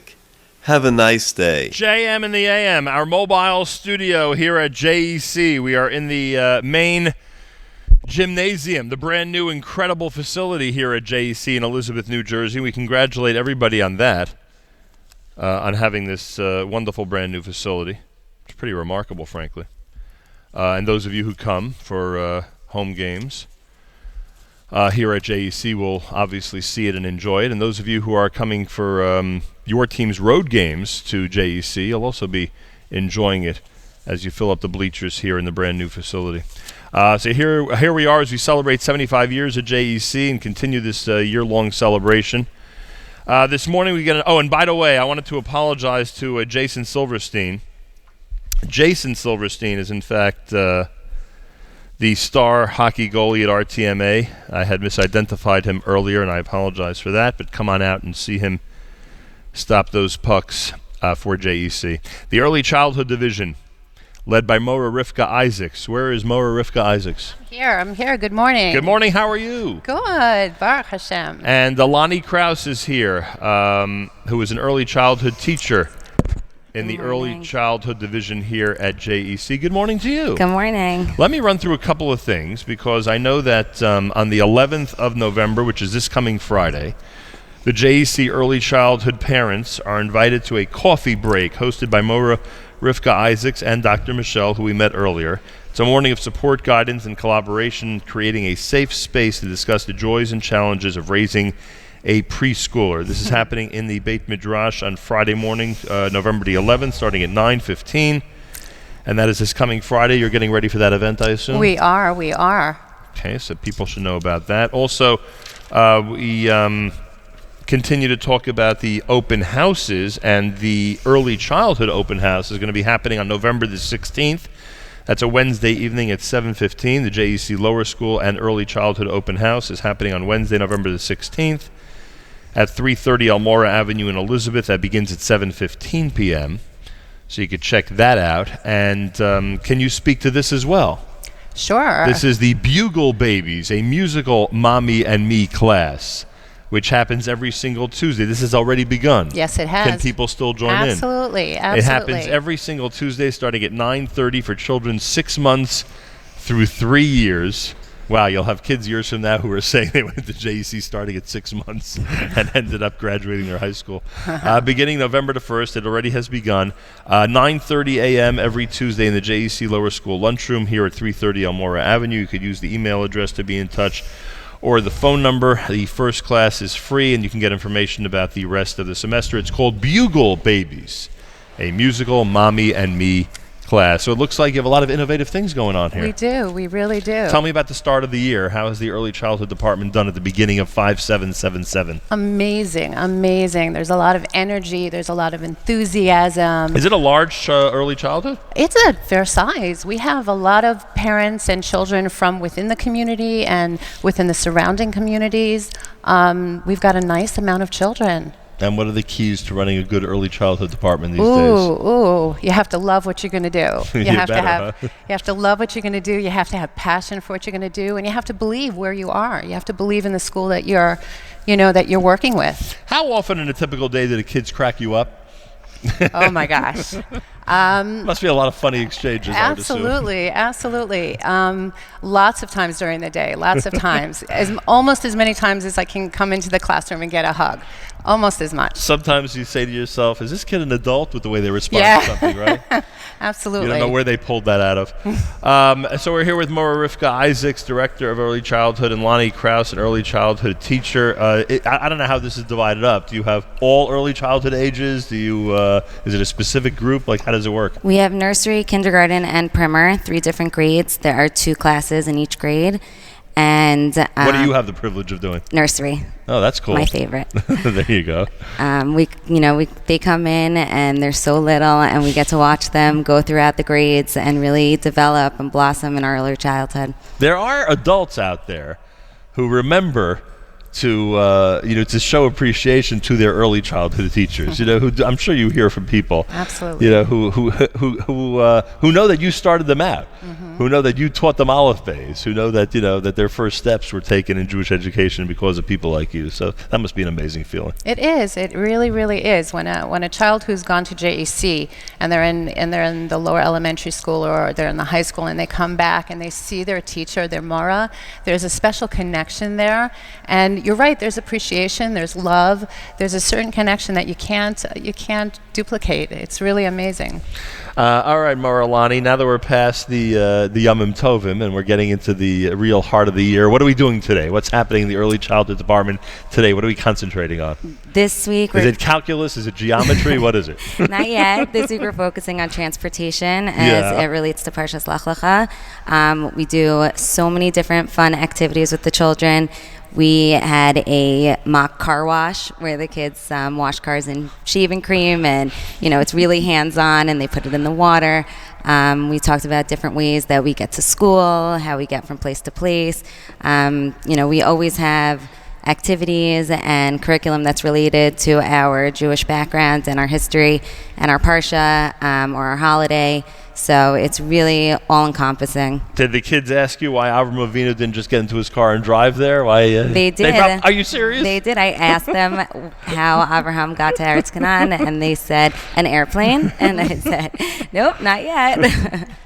It's unbelievable. Probably wondering why he wasn't texting along the way as well. Exactly. Right? Do you find that, by the way, that these 3-year-olds know how to use an iPhone and an iPad better than anybody else? We don't have any phones or iPads in the classroom. But well, I didn't mean that. I just yes. see kids in general. They're swiping and they know how to do it. My children definitely can. It's crazy, I'll tell you. They're better than their parents and grandparents. All right, everybody out there, you're invited to JEC Lower School and Early Childhood Open House. Happens on Wednesday night, November the 16th at 7:15 here at JEC. Mora Rivka, anything you'd like to add for everybody out there? Come visit. Come visit us, right. If they see it firsthand, then they'll understand how great it is. So that's the open house. We mentioned the JEC a coffee break hosted by Mora Rivka Isaacs and Dr. Michelle coming up this Friday morning, November the 11th at 9:15. You can enjoy a cup of coffee and get advice about raising a preschooler from peers and professionals. That's happening here in this building.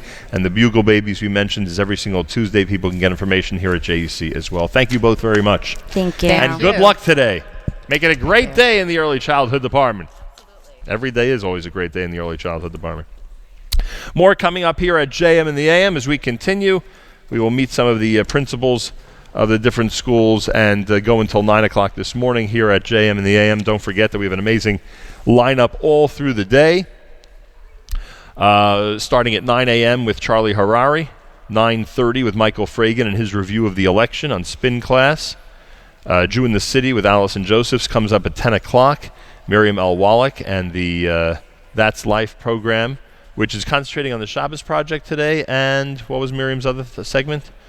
What was the other segment, Yoni? It was Shabbos Project, and what was the other segment that Miriam has today? And the challah baking and the... Oh, right. It was 2 segments of the different aspects of the Shabbos Project. And then, of course, live lunch is going to be done by Avrami later on, starting at 11 a.m. So a full lineup for you all through the day. Make sure to keep it here at jmnam.org, the Nachum Segal Network, and NachumSegal.com. Here is Avram Fried at JM in the AM.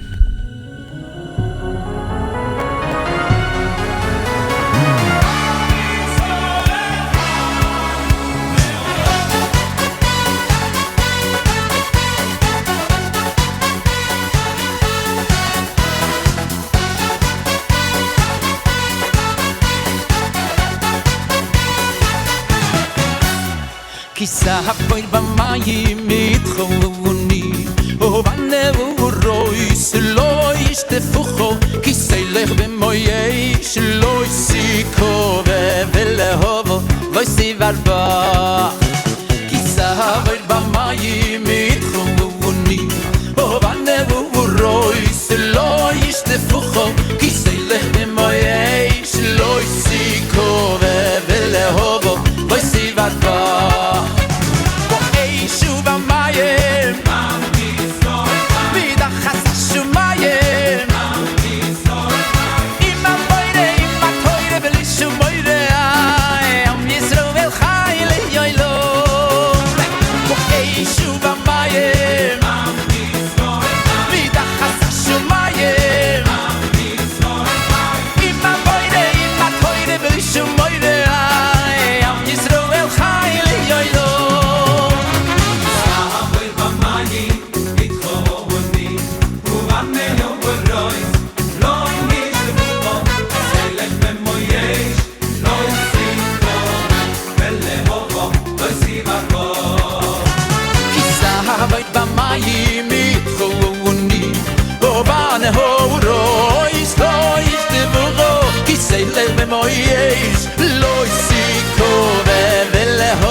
JM in the AM. That's Avram Fried. By the way, coming up, the next time we break for music, it's going to be an RTMA alum who we're going to be featuring. How do you like that?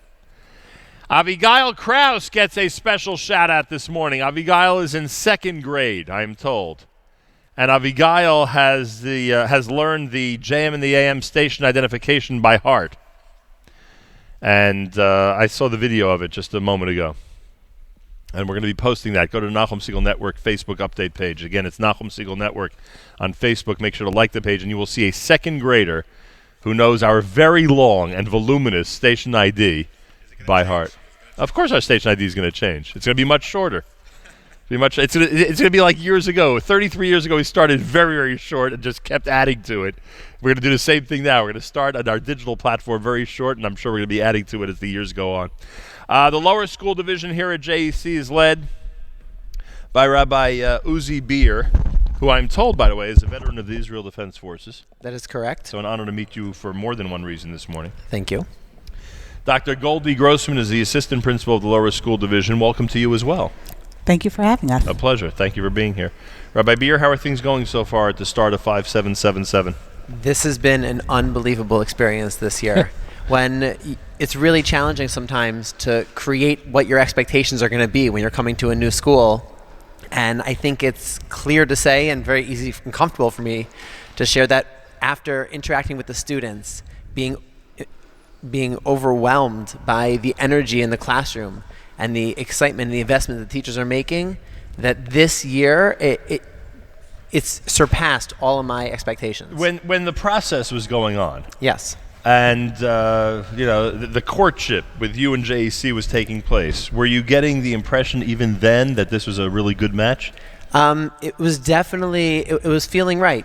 I've had the pleasure of living in Springfield for the last 10 and a half years. So you're very familiar with it. So my daughter actually is a student in the school, so I was already familiar with many of the persona and the people around, and getting the encouragement from the communities that it definitely felt right. It felt like the glove was fitting appropriately. And that's not always easy, a community insider coming in and taking a position like this, but it seems like from your enthusiasm that this is working out pretty well so far. It really has been, and it's definitely a challenge, and it was a concern of mine for both myself and my family while living in the community. Right. But the community's been so respectful, and we just create healthy boundaries. And when any of the communities, it really is. When you show the sensitivity and you're professional, then people respond accordingly. All right, there are a couple of things that were revealed to me that I'd love to explore, and obviously, Dr. Grossman, you're welcome to join in and speak about these as well. There's what would we call it? A new slogan, a new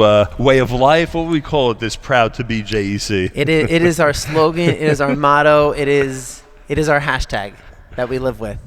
And when I think back to the hashtag, when you're talking about part of the onboarding, when I was first meeting the faculty here, we met in the library all together, and just that feeling, overwhelmed at how their excitement, that it made me feel, okay, what am I going to do before the school year starts? And I started hearing of the summer sandbox that was going to be taking place. It was going to be in the Yeshiva at Noam campus, and I opened it up to the faculty. Who is willing to give up 3 days of their summer, of their vacation, to come out and just invest in themselves, expand their horizons in project-based learning, new, innovative, cutting-edge ways of connecting with the students? And 13 faculty members jumped on board saying, we're doing it, we're coming, we're here, we want to be part of the team. Since then, I'm sitting there at the conference, looking around the room, seeing all my teachers, and one of the crazy parts for me is that I had teachers from other schools coming up to me and saying, I want to be part of the JEC team. Can I sit with them at their table? Looks like a good chevra, huh? The cohesiveness was fantastic. There was just energy and life through everything they were doing, that I sat there and literally on a piece of paper, just scratching it out. I'm like, proud to be JEC. I'm like, that's it. That's it. Earlier in the summer, I was part of a Harvard Principals Conference. And while there, they kept telling over and over again, tell your story. It's all about letting everyone know your story. Because if you don't tell them, they won't know, and they won't be able to really appreciate all that you're doing. And from that point on, my mission has been, how can I share the story of the JEC, of the JEC Lower School? And it truly is summarized in the idea of being proud. We are proud to be JEC. There's a lot of pride, therefore you're proud to be JEC. Exactly. We mentioned and we spoke about this a little bit earlier, about the whole bullying topic and the position that you are in to confront this whole situation. I would hope that in our yeshiva system in general, and here in particular, this type of topic is under control and that you're able to deal with it in an efficient manner. So thank God, Baruch Hashem, we really are moving forward in all realms of social, emotional, academic, health, and just we're prospering. It's when you have a team of administrators working so cohesively well together with Dr. Grossman, with Mrs. Figgy Leiter, with Dr. Rebecca Michelle, who was on the program earlier, and with Ms. Arlea Mirsky, everyone working together is able to really address all the children's needs. Often, I remember think back to a lecture I was once attending, which Rick Lavoie, a very much an astounded educator, said, hurt people hurt people. That if you see somebody acting out in a classroom, it's because they themselves are hurting. So we need to find where is that in the child, where is that call for help that we can address, that we can help support, and through that, the students feel they're believed in. And when the students are believed in, they're going to thrive. Very important message. The Hebrew Immersion Initiative. Is this a new initiative? So I would say throughout, in a way it is a new initiative. It's been happening in different parts of the school, of the lower school, for a number of years now. But we're really taking, for lack of a better way of putting it, the bulls by the horn. And we're saying, let's make it throughout. From nursery through 6th grade, there's going to be experiential moments where there's going to be Ivrit be'Ivrit. Right. Where the teachers are going to be speaking almost exclusively in Ivrit. And the expectation is, if you want to connect with the language, you have to be immersed in it. You have to be surrounded. Little pieces of grammar here and there won't quite. And you cover so much ground when you do it with kids of that age. Sure, and you can connect now with your family around the world, and you connect with your religion, with Torah, with halacha, with so many areas which otherwise would be barriers. Rabbi Uzi Beers, principal of the lower school division. Dr. Goldie Grossman is the assistant principal, and this is your area, technology in the classroom. Dr. Grossman, you could speak about this one all day long, huh? I could speak about it. Yeah, as much as technology is part of our lives as adults, we look at the children and we say, okay, how are we going to move them from here to there? Right. I was thinking about what you were talking about with bullying, right? We want our kids to be empathetic, kind, confident adults. That starts in childhood. We want our kids to use technology as adults. Okay, when's the last time you sat down and wrote a book report? But you may have written a review on Amazon of a book that you read. Correct. We have 5th graders blogging about what they're reading in the classroom. We have students using technology in ways that are true to real life. People in the business world aren't handing out a 30-page report on a regular basis, but they might be doing a presentation. I'm thinking back to that summer sandbox. We had a teacher, Mrs. Ben Chaya, Mrs. B, 5th grade boys teacher, and she said, we're going to be doing elections. Okay, let's give our kids a project-based learning experience. Right. Let's ask them, how do we help people make an informed decision? And our students researched the candidates and presented the information so that all of our students could be informed citizens. And they presented it using technology. Our technology initiative is an amazing program, and we're so appreciative to the parent committee who really collaborated with us and contributed to our vision of what we can do with technology. It is pretty amazing. I would just throw something very quickly in there, which is the students at one point earlier this year got to vote.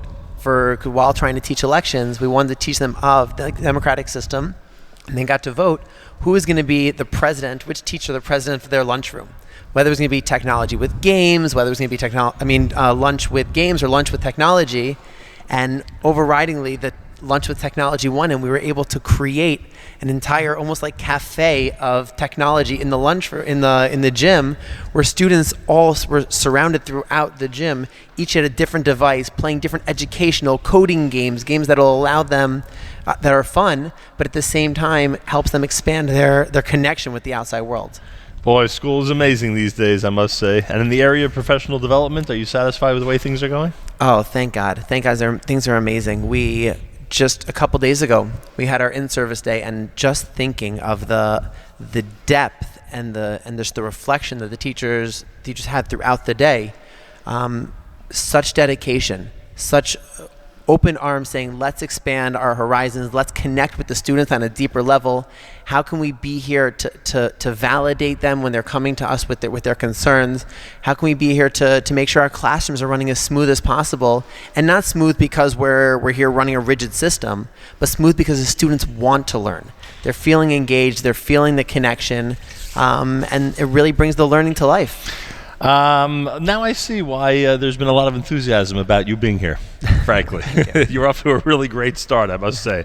Rabbi Uzi Beer, he's principal here at the lower school division. Dr. Goldie Grossman, a lot of enthusiasm about her as well, and for good reason. She's the assistant principal. A pleasure having you both on the air. Good luck this year. I'm sure you're going to make it an amazing year for the students. Thank you, thank you. So if you wouldn't mind, I would like to, first of all, give a shout out to my daughter, who I know is listening right now. So Liana, hope you have a great day today. There you go. And just as part of a greater message of the midot that we're teaching in the school right now, which is focusing on Hakarat Hatov, really want to thank you for coming to our home at the JEC and to help share some of the excitement and energy with your vast audience around the world. So thank you. I appreciate that. Thank you very much. Great having you both on.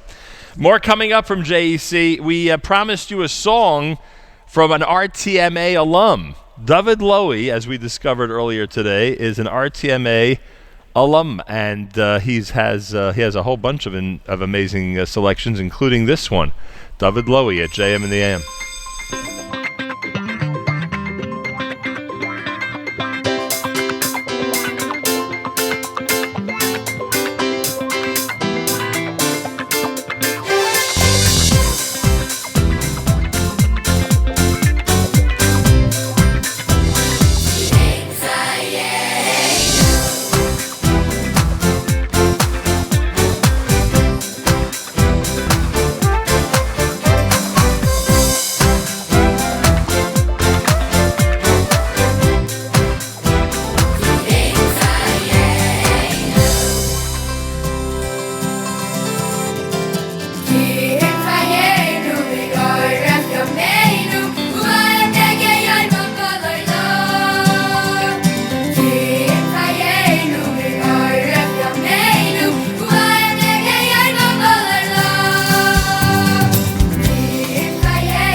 Hasta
we mentioned that David Lowy is an RTMA alum, and that's him with Kihem Chayenu. It's America's one and only Jewish Moments in the Morning radio program. Heard on listeners sponsored WFMU East Orange, WMFU Mount Hope, Rockland County at 91.9 on the FM dial, broadcasting live from our mobile studio at JEC, around the world on the web. It's jmam.org and, of course, on the NSN app. Here we are at JEC on this Thursday morning broadcast, and we get an opportunity now for one of our favorite segments.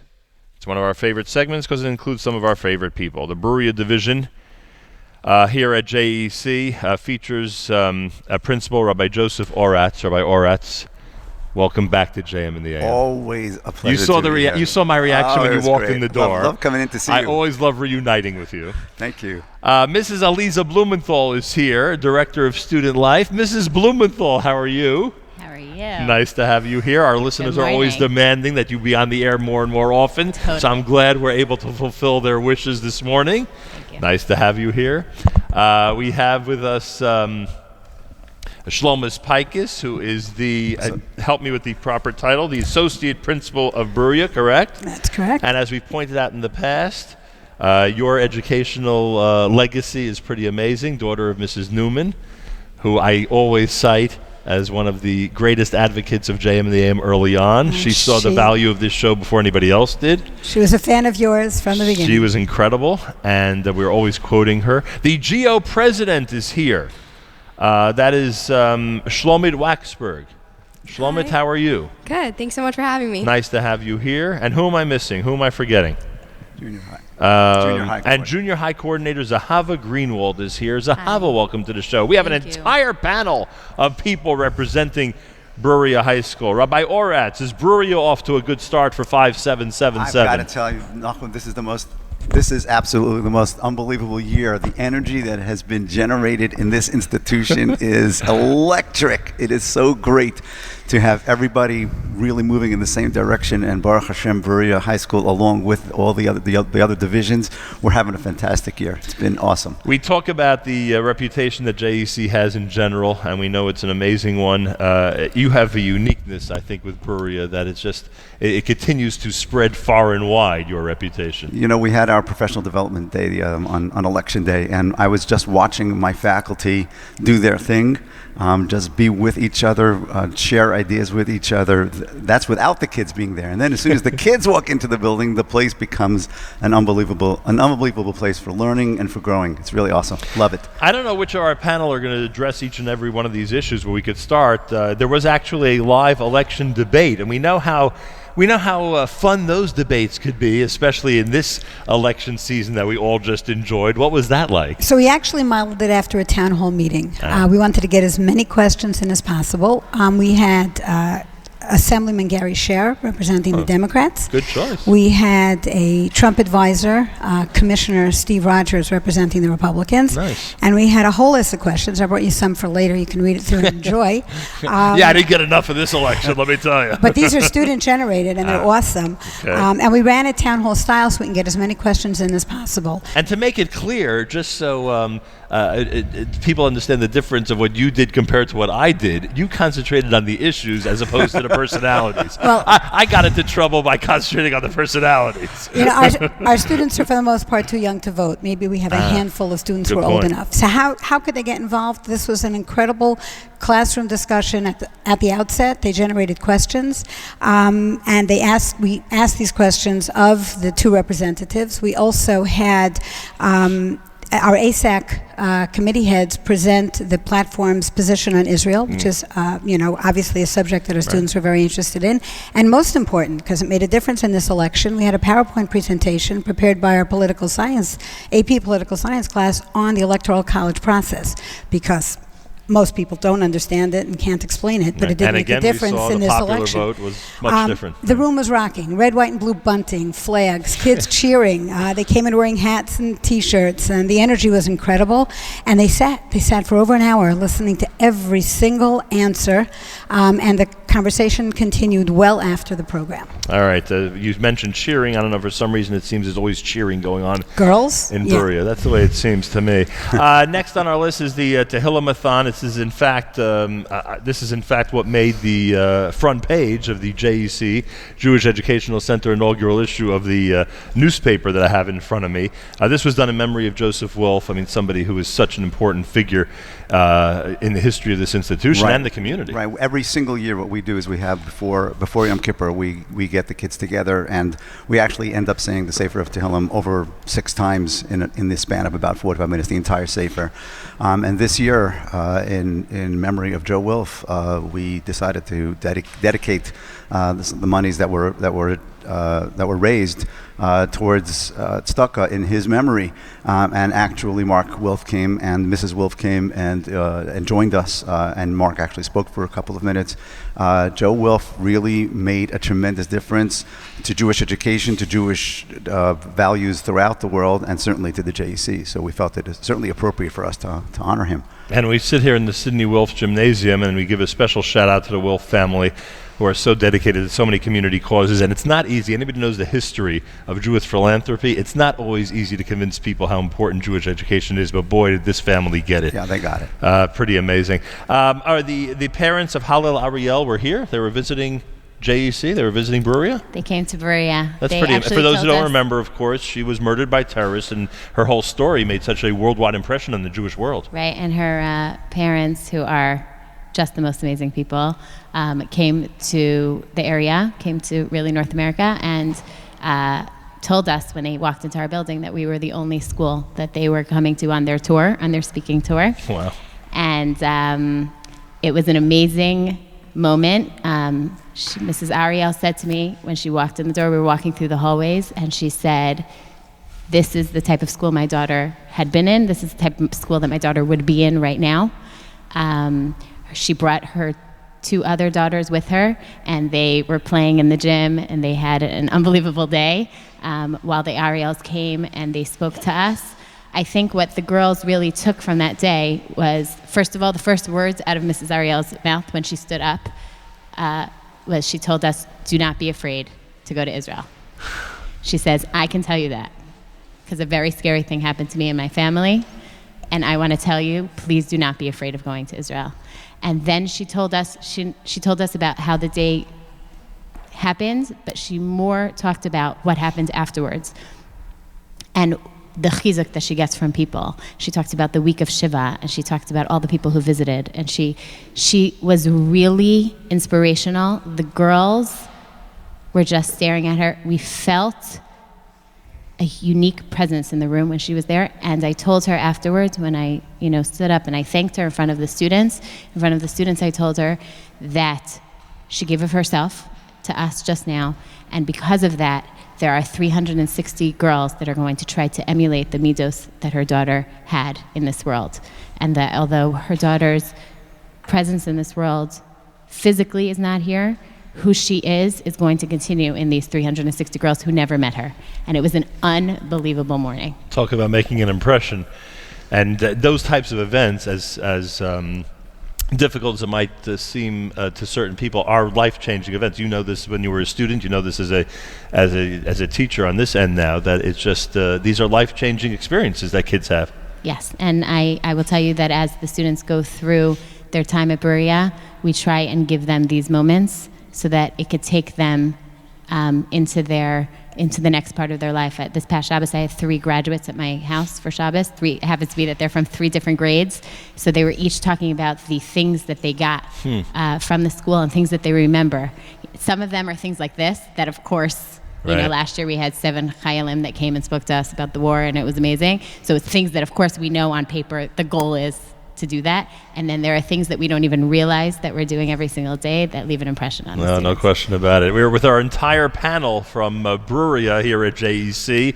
Make your mark. Who is addressing the issue of making your mark? That would be the GO president. The GO president is Shlomit Waxberg. Welcome again to the show. Thank you. What is Make Your Mark all about? Okay, so this year's GO theme is Make Your Mark, and we're all about doing something to leave an impression, to do something with ourselves to say we were here and we did something important. So this year, the GO, we included 4 committees onto the GO. We have ASAC, which is the Israel Committee, Chesed, Tzedakah, and WordWatch, which is Shmir Salashon. So now these 4 committees, which is what Brewera stands for, are now on the GO. So we're all together, and we're all about making our mark through the chesed, through the ASAC, through all that we're doing. It's great. I can only imagine. I hear your enthusiasm. They came up with a great idea just to put those two things together. We daven on Rosh Chodesh, when we daven together, the girls sing Hallel together. And this year they chose to dedicate every Hallel on Rosh Chodesh to Hallel Ariel. And to really sing with enthusiasm and remember her, so that their tefillos are actually a zchus for her. So it was really quite amazing of making your mark. Zahava Greenwald is here, junior high coordinator. Oh, you have the opportunity to deal with students at a very interesting age every single day, am I right? Yes. I actually, a metaphor which is commonly used to describe the middle school years is a bridge. Right. And if you think about it, it's actually a great comparison. Our goal in these 2 years of junior high is to really help each student through this transitional stage. And we build upon the foundation they received in their elementary school years and take them to the next step, preparing them for high school. So whether it be curricular or programming, we always have this goal in mind, really helping our students grow and develop so that they can be well prepared for the next stage in their lives. Why does your department have such a reputation for innovation? Yes, that's certainly true. I really believe that we can model innovation to our students as teachers by learning and growing professionally, embracing new methods in the classroom, whether it be integrating technology or creating student-centered classrooms. I myself in Chumash have started using flipped instruction with marvelous results. And I think this sets a standard for our students. We're showing them by example what it means to innovate, and we encourage them as well to think creatively, to bring new ideas to the table, to collaborate. And in fact, over the past few years, we've started committees, after-school clubs, chesed programs, really just because a student or a parent or a teacher had a great idea. Sounds like an early on high school experience, essentially. Yeah, it's definitely something, we benefit from being together with the high school in that way. So I think, again, there's much to be, there's a lot to be gained from embracing innovation, both in ourselves and in our students. Very nice. Anything else you'd like to add? I guess I'd just like to end off by saying that this 2-year transitional journey of junior high is incredible. And when I think of my students as they enter 7th grade, and then the amount of change that takes place in those 2 years as they enter high school, it's incredible. There's growth on so many levels, cognitively, socially, spiritually. So to me, it's a privilege to be part of this journey together with my students. Oh, excellent. Sounds amazing, as Brewera, and in this case, the junior high, always seems to. Rabbi Joe Oratz, Mrs. Aliza Blumenthal, Mrs. Shlomis Pikes, the GO President Shlomit Waxberg, and Junior High Coordinator Zahava Greenwald. Thank you all very, very much. Thank you. Our best regards to Brewera. Thank you, Nachum, for having us. A pleasure to have you. Best regards to Brewera as you head on over there for yet do. another amazing school day. Thank you. And now our friends at RTMA, led by another one of our favorite people, is coming up. This is the problem with having Rabbi Newman here. I could sit and just schmooze with him all through the morning, but I have to get down to brass tacks and start talking about the school. Rabbi Ami Newman, who is the principal at RTMA. For how long now? How long have you been the principal of RTMA? This is my first full year being the principal of RTMA. And when you were chosen as principal, I thought it was an amazing choice. I appreciate that. Based on what based on what I hear. By the way, I don't know if you were once principal, because I generally follow where you go. So first Mesorah, and then... Good point. I never even thought of it that way. No, I was never a school principal. But I've always admired JEC and RTMA, so maybe that's the reason why it worked out. Thank God. Anyway, great choice. Great to have you here. And we have other guests as well. Rabbi Ami Newman, who's the principal, is being joined by Rabbi Rich, who is Rabbi Rich's first name is? Yisrael. Rabbi Yisrael Rich, of course. How are you, Rabbi Rich? Excellent. How nice are you? to see you. How's Good your to see family you. doing? They're wonderful. My Everyone? mother still speaks of it. Does she one of still her best speak of it? students. She always I says. don't think she one ever of my said- best students. I don't think ever she would had. ever regard me as one of her best students. That's how I remember it growing up. I'm not. Maybe she had other adjectives. I don't know if it was best, but we certainly had some interesting encounters. And it's funny, by the way. I'm sorry for the tangential mention here. It's funny, but my 11-year-old and I had a conversation on Yontif about something to do with elementary school education, and I said to him how I argued this point in the 6th grade with the then Miss Hecht, who was your mother, of course. I think I once heard about that conversation. You heard about that conversation. So we were just discussing it. Can you imagine? Unbelievable. And we have Brian Ness with us. Welcome back. Good to see you. I mentioned to a few people that you're an amazing representative of JEC. It's great to have you back here. Good morning, Nachum. It's great to be here. A pleasure. And your son Ephraim, and you're a board member, of course, in addition to a million other things you do for the institution, I'm sure. And your son Ephraim, is this Ephraim? Yeah. What grade are you in, Ephraim? Ninth. Ninth grade. You're already in high school. Yeah. How's it going so far? It's going great. Is Rabbi Newman treating you well? Yes, very Any well. problems whatsoever, you let me know, please. right. I don't know if this is the right place for him to. This would be the forum? You mean all right, I don't know. I understand in that. front of millions of fans. All right, Rabbi Newman, tell us about the start of the school year. How have things kicked off over at RTMA? I want to, like, I've been listening on the car in, and it's such a unique experience to have from K through nursery before then. It is. Even the babies are coming in the 6 months and coming in until they're 17, 18 years old, and so hearing true. the experience. The energy that is going on in the JEC these days is unbelievable. I mean, this is my 13th year here. I've never experienced such excitement, enthusiasm, and spirit, and ruach, and unity, and growth. Really, real growth. One of the things that we are constantly giving over to ourselves, to the administrators, to the faculty, and to the students, and to the parents, is that we're all about growth. Is that there's never a single day that it can be any worse. Tomorrow is always better. Tomorrow is always better, and you're seeing that from the lowest, from the 6-month-olds. You see the growth in the 6 months. It's amazing, but through high school and through the end of senior year, we're pushing and pushing and pushing and going forward. It's amazing to be a part of. It really is incredible. I hope you're seeing it in numbers as well, because I heard the open house numbers, at least what happened last night, was great. Was remarkable. It's great numbers. It's great energy. And it sounded like the parents had a valuable experience in opening up and discussing everything about the future of the school, which I'm sure you welcomed. We had our own parent ambassadors here, and we had student ambassadors. We had over 50 student ambassadors here who basically ran the show. I mean, with Rabbi Rich's help in organizing who's doing what. Everybody had their stations.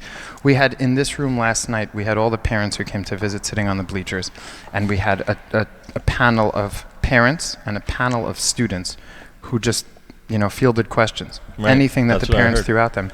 And the students, they were like, I sat down.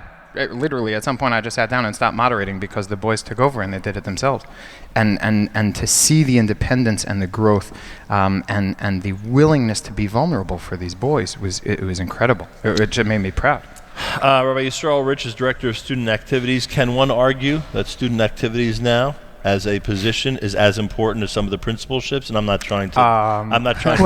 As a board member here, my boss is I'm not trying to God forbid, tread on the importance of your job. But you have to admit that when it comes to student activities, it's such an important part of schooling now. Yes, I wouldn't call it student activities. Rabbi Rich is not the director of student activities. He's the director of student life. Because that's what it is. It's not about the programs. It's about the big picture that he built. How's it going so far, Rabbi Rich? It really is unbelievable that the school year is off to a great start. One of the great initiatives that we're in the middle of now, the boys hear the song on your radio show, Mordechai Shapiro, Chapa Mitzvah. Right. So that song has become very popular in the school. It's played in the hallways, it's played on the loudspeaker. And we have a special initiative right now where the boys identified 5 mitzvahs that as a school they want to be focusing on. And like Rabbi Newman said before, it's a really special thing when the Rebbeim don't have to do the reminding. When the boys remind each other, don't forget about that mitzvah. We have this mitzvah. Oh, you just did this. That's an opportunity to chapa mitzvah. And it's become like a big slogan. You hear everybody in the hallway screaming, chapa mitzvah, but it's beautiful to see that the students are doing the work. And like Rabbi Newman said last night about the open house, I had these boys coming to me, I'm finished my job. Give me something else. Can I go talk to parents? Can I talk to students? They all want to show off and showcase the excitement that we have going on in our hallways. Very nice. All right, I have a bunch of stuff here that I've been told about, not all of which I can, you're going to have to help me out. One is called Above the Code. What does that mean? So we, based on conversations that we had with students, we met with every student in focus groups last year, towards the end of the year, about what they liked about the school, what they didn't like so much, and what they'd like to see more of. One of the things that we were finding is that there wasn't necessarily something to get behind and sink their teeth into. And we developed a mission of our school from conversations with the students, the faculty, the parent body, and that mission now guides everything that we do. Above the Code for us is a piece of that mission. The mission, I'll just say, is together we live above the code. Guided by the Torah, we passionately pursue excellence through engagement, reflection, and growth. That's the mission, which our faculty know, our students know. The code we define as just getting by, as being Yotze. I passed the test, I passed this, I went to practice, I did this. Above the code is RTMA no longer lives in that space. What we would refer to as Lifnim Mishras. By the way, when we came out with the Above the Code slogan last year in Gemara, like within a week we were up to the halacha of Lifnim Mishras. It was the most amazing thing in the world. So we paskin, when you're not losing too much money, that you have to go above the code. Right. So we live above that place, and we're constantly looking for the next chance of growth. So above the code has become our hashtag, our way of going, and that's what we live by in everything that we do. Very nice. Houses program, what's that all about? I could tell you, I want to let Ephraim speak about the house program, but I just want to introduce it. Yeah. What we started with the house program was that we wanted to find a way for all the students to unite around various causes. And we split up the house program. Each group, it's 8 groups, 8 houses, with house deans. They were they had to apply for the position. They were interviewed. They were reviewed by their peers, reviewed by teachers, reviewed by administration, and then we actually had the dividing of the houses, and it was in a different room where there was so much energy and so much excitement of, this is my house. This is going to be the group that I'm going to be affiliated with for my tenure while I'm in JEC. But to speak more about what the house program does for the students, if it's okay. Yeah, please. It's your show. Ephraim, take it away. All right, so it's like a big family. It doesn't matter what grade, class, or town you're from. You all work together to achieve common goals for your house. Our previous contest is that we had to try to build as many sukkahs as we can to help people. And I found out yesterday that my house won, and our prize is that we got to go build a house for Habitat for Humanity. Nice. Very nice. Over 350 sukkahs were built in total. So it was very, and to see the boys like, hey, I know someone who needs a sukkah built. Who wants to come and help me? It was very rewarding to watch. All right, that's unique. Never heard of a houses program before this. It's an amazing experience, and the boys really can come together 9 through 12, and they learn together and they build together. And they are together. In other words, each house, doesn't matter what grade you're in, neighborhood, etc. Yeah, we let God do the choosing. We had, the sorting literally. hats. Yeah. I mean, he didn't. I mean, he did. I mean, yeah, we're good. Not that good. We're not that good. But it was a random. We called. And he was random busy. choice. Yeah. A random choice of getting these kids together. It's interesting. While Ephraim's here, I have to mention our STEM program is quite literally exploding. We have representatives from SIGE coming today. SIGE is the Center of Initiatives for Jewish Education, who fund all the school STEM programs around the country, around the world. We discussed this before on the air, right? I remember right. this, sure. So we were chosen this year as one of 4 schools in the country to participate in their first annual robotics challenge that they're piloting this year. It's us, Frisch, Hafter, and Hank. Nice. Ephraim, we had our open house last night, and STEM was a big feature of our school. Every parent, every student got a chance to visit the lab, and we had students presenting what they were doing. And Ephraim Ness was holding shiur last night. He was sitting at a table and speaking to these grown-ups who looked like giants, and he's explaining everything that's going on and everything that he's doing. He's got his glass board that his code is behind him. How'd that go, huh? It went very well. I could imagine. Were they mesmerized, the parents? They were. They didn't even know what I was talking about. Well, I can guarantee you that. Well, that's great. Brian, that must make you feel great, because we've discussed in the past how important that area of schooling is to you. It is. I mean, the STEM program is obviously very important for the future, teaching the kids, new areas of focus, new pieces of curriculum that are developing as we speak. But it brings together, whether it be the STEM, the house program, above the code, it really gives a sense of ownership and independence to the boys. It gives them a sense of place, right? You're in this big school, this big organization, and it brings it down to these smaller buckets where you get to operate in groups of much smaller students, right, so that you can you could be learning as a 9th grader how to be a leader, how to be presenting to adults, things that you're learning, things that are important to them as they're choosing a high school for their children. It really gives them a sense of opportunity. It gives them a sense of purpose. And really, it's been a fantastic experience. The excitement in the halls, it's palpable. Well, it sounds great, and you certainly brought a good representative this morning. Pretty well-spoken kid, I must say. All right, and the growth here is it just continues. Yeah, I mean, between the open house and everything else, you want to see the word continue to spread, and it seems it is. It is. I think the word is getting out. You know, we used to say it's not your father's JEC. Right. This isn't yesterday's JEC. Today at RTMA, it's a different school than it was yesterday because every day we are looking to get better and to improve and to grow, and the students are bought in. The faculty is bought in. There's been a re-energizing of the entire building, and it's growing and it's contagious, and we're above the code. And you're getting a lot of credit for that. So. Look Look at all the people here. I mean, others as well. But I'm just letting you know you're on the list of people who are getting some. Maybe on the list, but we have a great team of administrators and teachers and students. It seems you have incredible people that you surround yourself with. Rabbi Ami Newman is principal. We have Rabbi Yisrael Rich, who is the director of student life. Brian Ness, who has joined us before. He's a board member and a very proud one. Somebody who has a great history with this institution. Of course, Ephraim, who's representing the 9th grade and representing RTMA this morning. Thank you so much for being here. Thank you. Have a great day today. Thank you. Thank you. Thank you all very, very much. Always love visiting with RTMA and its amazing people, and we love visiting JEC as we celebrate 75 years of JEC here at JM in the AM. More coming up. Reminder, our weekly update tomorrow. There was an election this week.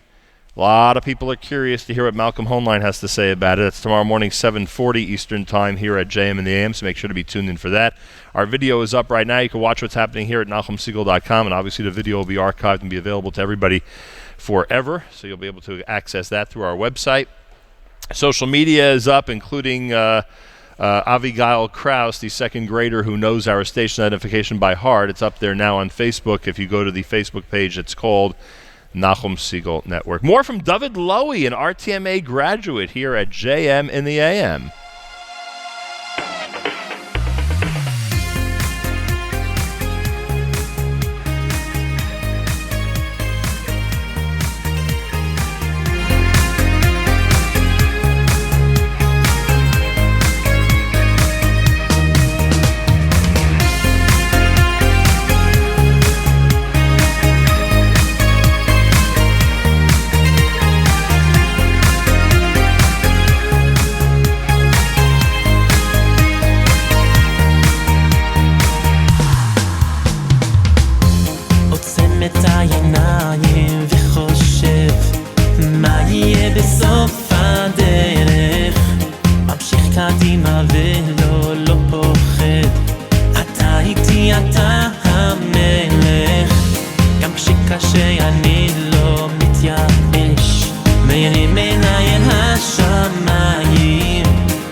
שמח, יש עוד כוח לחיים תמיד,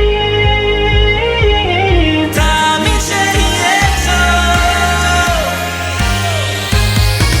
היום הזה הוא יום שמח, יש עוד כוח לחיים, רק תמיד, תמיד שיהיה טוב.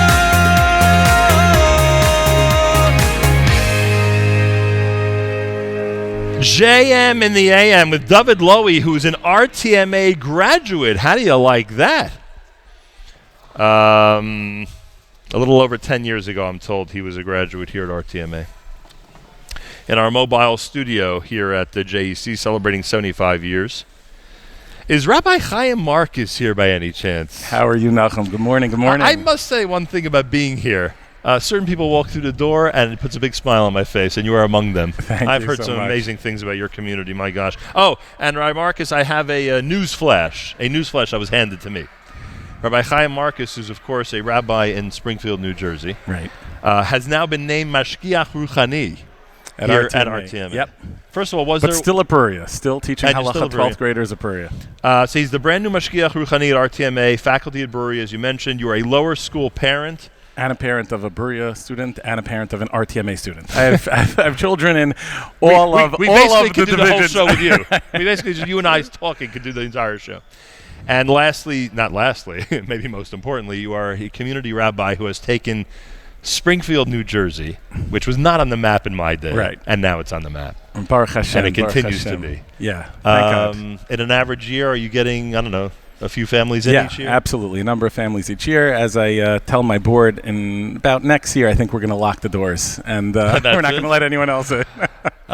You want it to be continue to be the best secret we out want there. it to maintain a community feel where everyone knows your name. What does this mean, becoming a brand new mashgiach at a place like RTMA? Do in fact our yeshiva high schools, which traditionally, as I remember them, never had mashgichim ruchaniim. Right. What's the role of a mashgiach? Right. So I'll We tell in you, fact need them these Rav days? Meir Goldberg Shlita told me a beautiful idea. About last year, 2 years ago, we were schmoozing, and he said, Reb Chaim, he says, every 3 years now in Chinuch is a new door. It's a new generation. Soon it'll be every 2 years. Right. Then it'll and be we every have year. to, when we think that we didn't have smartphones 10 years ago, can imagine how things are evolving, how things are moving at such a quick pace. And Baruch Hashem, Rabbi Newman, RTMA Hanhala, and Rav Teitz, really it comes ultimately down to the vision of Rav Teitz, understands this and understands that we always have to be evolving, we always have to be developing. And the role of a mashgiach is, as I said last night actually at the open house, is to bring some of the Eish Levana of Torah. The Eish Chorah, the black fire, is how to open a Ramban, how to break open a Sugya and Gemara. But we also have to have the Eish Levana, the white fire of why are we doing this? How is this meaningful? The soul of Torah. And it's funny that you, I'm sure you did this, you meant this on purpose, but the fact that there is this proliferation of technology and so much good and so much bad at the same time, you need this element just to keep people on track. For sure. Do the boys take advantage of it? Do you get the feeling that they understand your role and are gravitating to it? As mashgiach, when I come into a room, they know there's not going to be a test on this. But I'll tell you, and so you might think the boys zone out, they're engaged. We have real deep conversations with 10th graders, 11th graders, and certainly the 12th graders who are, looking into the wild blue yonder. The opportunity to just have them be able to talk about what they want to talk about technology, the challenges, to talk about tefillah, to talk about just the fundamental, what are your life goals, short-term, midterm, long-term goals. And you're thinking, high school students talk about these things, high school students think about these things, and they do.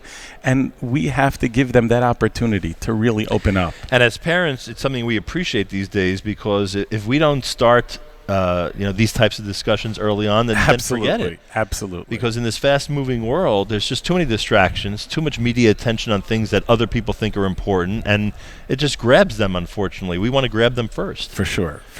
Rabbi Chaim Marcus is here. All right, last time you were on, you had an opportunity to discuss just how important a role JEC and the entire JEC school family has as a community school, with even you being a community Rav, not here in Elizabeth, but close by. Correct. And it has a ripple effect all the way to where you serve. For sure. I mean, well, you had Rabbi Beer on this morning, who's one of your was a youth director in our shul, and now Baruch Hashem is the manal of the lower school. Seems to have made quite a nice adjustment here.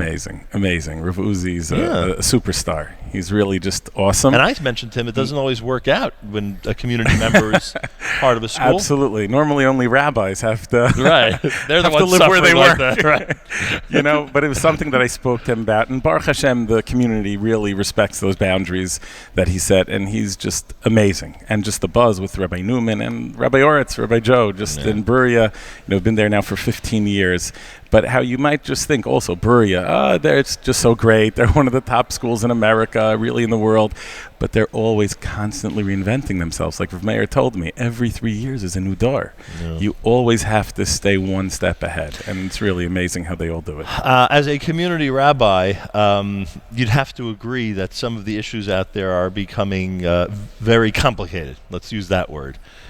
Difficult to deal with. Family situations that, frankly, rabbis of my father's generation who are great rabbinic leaders, but they never had situations like that. It must sometimes appear to be a great challenge for people like yourself. Well, Baruch Hashem, there is also great support, for Rabbanim out there now, in ways that I don't think you had. Back in the day, you just had like Chaver Isla, you had a rabbi to commiserate with, you had that friend that you reached out to and threw ideas off of. But now there are places that are really providing significant support to Rabbanim. Whether it's YU, whether it's OU, whether it's, individuals like a Dr. David Pelkovitz who gives the cell phone number out to all Rabbanim. I recently reached out to him to discuss an issue with. So Baruch Hashem, it's getting complicated, and the Doros we're speeding through them very quickly. But which Baruch is a good Hashem, sign, ultimately. Right. We're coming. We hope to that great day. But there's no question that in chinuch and in communities, the challenges are getting great. But, as the Gemara tells us, Zel u'ma ze asa Elokim. HaKadosh Baruch Hu always makes sure there's a balance in the world. A balance of light, a balance of dark. So if it's getting darker, the light has to be there just as much. And Baruch Hashem, it is there. Who was the mashkiach ruchani who had the most effect on you in your lifetime? Is there one that you could cite?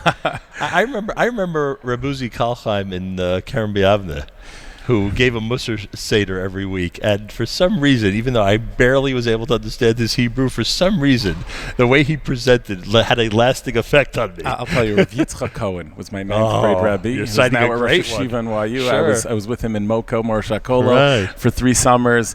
And it was just such an opportunity when I actually gave a Sichas Musar in YU in the new main base during El, and Rav Cohen was sitting right there. And now he came up to me afterwards and actually reflected on some of the ideas I said. He was a Rebbe of mine. He is, when I think of a Baal Musar, when I think of a Mashkiach, Rav Yitzchak Cohen is just like the epitome. He's someone that had tremendous impact on me. Tremendous impact. Thank you so much, Nachum. Who did I meet? Is it a cousin of yours who's a rabbi in Queens? Rav Shmuel Marcus, yes, my first cousin. Amazing guy. Rebbe at Landers, and his father, as you know, was your my high school Rebbe. Rebbe. Absolutely. Your uncle. Yeah, River Falls. That's amazing. A very special person. I can do it even more if you want, because River Falls' wife's sister is married to my first cousin. Right, yes, of course, Gershon. So we could really do this all morning long. Anyway, of course. Rabbi Mark, it's always a pleasure. Thank you so much, Always Nachum. a pleasure. Good always luck. Great to see you. He's the brand new Mashkiach Ruchani at RTMA and associated with Brewera, and as we said, all the schools for quite a while. And that's Rabbi Chaim Marcus. Who do we have next? I'm told, who do we have next? Ben Hoffer. Is Ben Hoffer here in the building? How you doing, Nachum? Ben Hoffer has the easiest job in the entire JEC system. After all, isn't the development department always the easiest job in a school system? When you have a great team and you have a great product, it really is. There you go. You spun that very nicely, I must say. It's always a challenge, development. Ben Hoffer is a parent. He's chair of the development committee. He is joined on this panel by Talia Gluck. Where's Talia? Talia Gluck, good morning to you. She's chair of the technology committee. And Malki Singfer is a teacher, a parent, and an active member of the technology committee. Let's start with that. What is a technology committee? What does that mean? Well, that was something we started. I guess we were inspired to do this when I had a friend who was a teacher in a different school, and I was listening to all the things she was saying about technology in her classroom, and I'm like, we need this. I need this for my kids. And at the same time, there was a story in the news about a a couple that donated $1 million to another Northern Jersey school to buy iPads. And I said, we can really do this. Maybe not $1 million right away, but slowly and surely. And that's how we got it going. And to the point where, I mean, I never even thought of technology having its own development department. That's essentially what it is, right? You're trying to raise money to specifically streamline the funds to grow the technology department in the school. Yeah, we approached the school first, the administration, and they were very willing. Obviously, there was a lot of cooperation there, but we had to raise the money. We went to parents, we went to grandparents. I went to my own parents to begin with, and grandparents are very willing to donate to their grandchildren's education. Parents saw the need as well. It was amazing. Ben Hoffer, what's the latest news? What can you tell us from the development department that people out there should know? Well, just piggybacking on while we're talking about technology. So technology is a great example of a way that people are looking to get involved in the school. They're able to find a project that means something to them, and they jump in and say, here's where I want to make my impact in the school. So that's been really great. I mean, Malka, do you want to speak a little bit about what's going on? From the teacher's perspective. No, I can imagine the teachers have teachers were obviously very eager and excited with this new initiative, and they really took the bull by the horns and just right away integrated all the technology that was purchased by the committee, and we've really come such a long way. It's only been a little over a year, and the kids have already done so much, and the teachers have gone on multiple trainings, and they're working even from home, just always trying to figure out new ways to use all the technology that was given to us, and it's really exciting, and the parents are excited, and the students are excited, and teachers are excited, so it's really even just raised level of excitement within the school, which is also nice. When teachers get the idea and department heads get the idea that there's an infrastructure behind them that wants to see the department grow, that wants to see it succeed, it's a great feeling, and they know they have support behind it, which always makes it even better. And we've noticed also, and this is something that Ben, I'm sure you could speak to, that these days people like to give to specific projects. We've noticed this with our own Jewish Unity initiative. There's an enthusiasm behind it. There's a direction that people enjoy watching. My funds, my contribution is going specifically for this purpose. Yeah, 100%. People really want to see their money at work, and this initiative helps do that. We've also created other initiatives like that. We have a newly created JEC Athletic Booster Club, where people, alumni, parents who want to see, we see these new beautiful scoreboards that are up. Yep. Those are purchased this year, and that was the first initiative of the Booster Club. And there will be other initiatives like this. But the truth is, what Malki was talking about, where you saw this, the school's getting excited, the teachers are getting excited, it also works with the parent body and the general alumni base.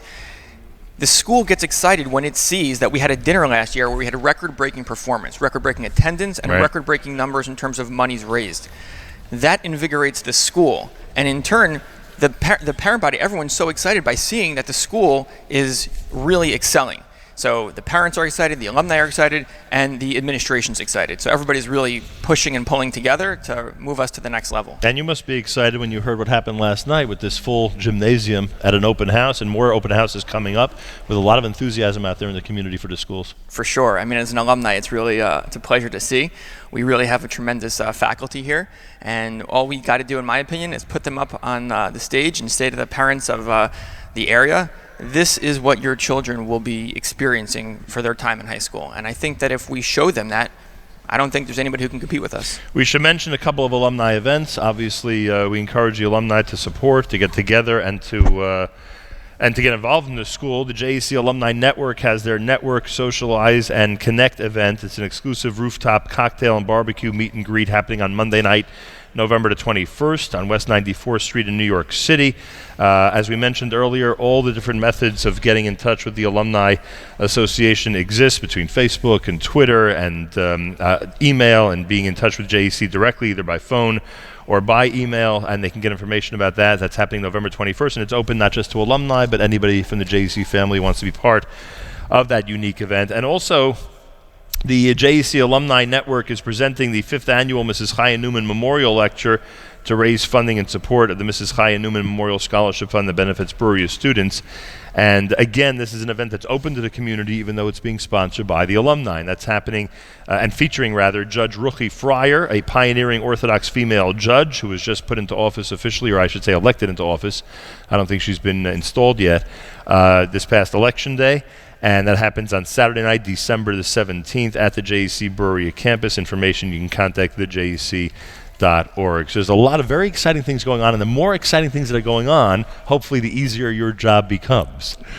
That's definitely true. So we're very excited about the future. We're very excited even about the present. Having great people on board, being led by even more dedicated faculty, makes my job and the job of the entire development team substantially easier. All right, we wish you the best of luck. The Technology Committee initiatives seem great, and it's one of the best ways for people out there to streamline their support for the schools. And in general, we know that the Development Committee, in order to be successful, has to constantly be working. So it does. We wish you luck with that. Thank you. And I just want to take this opportunity to invite, we've just had our 75th anniversary. Right. We're looking to go 75 years strong into the future. If there's any alumni or people who are part of the JEC family out there who are looking to re-engage, we're certainly welcome to have your involvement. The JEC is open, and we're very much looking forward to re-engaging with people who may have been away from the JEC for some time. So if anyone's interested, please reach out to the JEC. And my thanks to Ben Hoffer and Talia Gluck and Malky Singh. Thank you very much, and good luck to you. Thank you. Interesting morning here at JEC, to say the least. I want to thank Adina Abramoff, again put together a great show for us with wonderful people to meet and a great spirit here at JEC. We're in the brand new gym. That's where it's situated this morning at JEC. If you haven't seen it yet, you'll have an opportunity at some point, I'm sure, and it is certainly worth visiting. Reminder, tomorrow our weekly update with Malcolm Homeline coming up at 7:40 tomorrow morning. I did want to mention again a special thank you to Mr. Robert Hecht and the Hecht family out on Staten Island. I mentioned the Hecht family because Robert Hecht is the president of New Springville Jewish Center, where I've had an amazing relationship, I'm proud to say, for many, many years. Honored to be their Shliach Tzibur on the high holidays. And this coming Sunday, the Hecht family is inviting everybody to the grand opening celebration at West Shore Lighting. West Shore Lighting is located at 600 Gulf Avenue in Staten Island. 600 Gulf Avenue in Staten Island. They are proudly presenting brand name lighting and a beautiful brand new facility. And their celebration begins Sunday at 11 a.m. this coming Sunday on Gulf Avenue in Staten Island. When you go there, wish Mazal Tov to Robert Hecht. And we wish them congratulations on their grand opening from all of us here at JM in the AM. More coming up from JEC, and more David Lowy, a graduate of RTMA.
במדבר בארץ לא יזרוע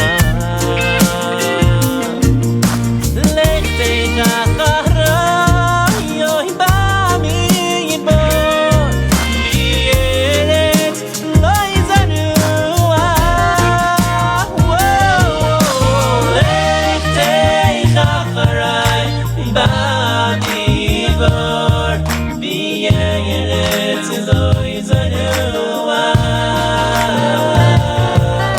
לך תיקח אחריי אוי במדבר בארץ לא יזרוע קיים JM in the AM. All right, opportunity as we wrap up a Thursday. First of all, to remind everybody, amazing programming on our stream all day long at jmnam.org on the Nachum Segal Network. Charlie Harari is coming up next. Michael Fragan will be on with his election review on Spin Class starting at 9:30. 10 o'clock for Jew in the City, Allison Josephs. Miriam L. Wallach with That's Life coming up at 10:30 this morning. Avrami's going to be hosting our live lunch. If you're going to try us out for the entire day on a specific day, start with a Thursday, and you'll see why we are worth listening to all through the day. Tomorrow, it's our weekly update with Malcolm Hoenlein, first post-election weekly update, 7:40 tomorrow morning. On the open house schedule, please keep the following in mind. Brewera High School opens its doors this coming Sunday beginning at 9 a.m. at 35 North Avenue in Elizabeth, New Jersey.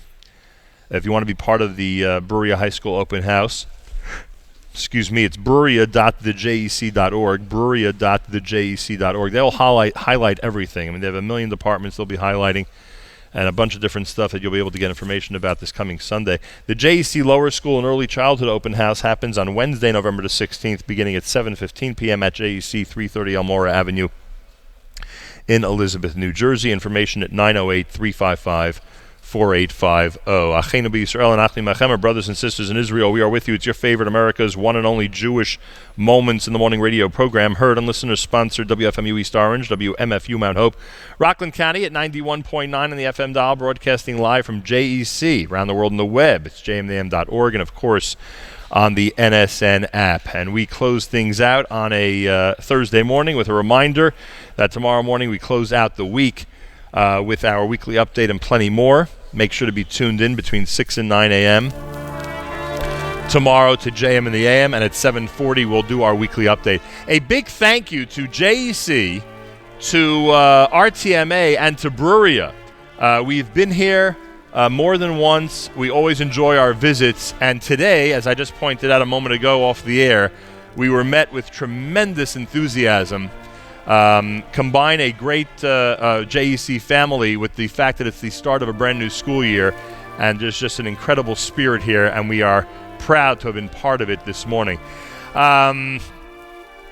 Stay tuned for Charlie Harari with all of our great programming all through the day at jmnam.org and NachumSegal.com, and have a fabulous Thursday. Till tomorrow, Nachum Segal reminding you, remember the past, live the present, and trust the future.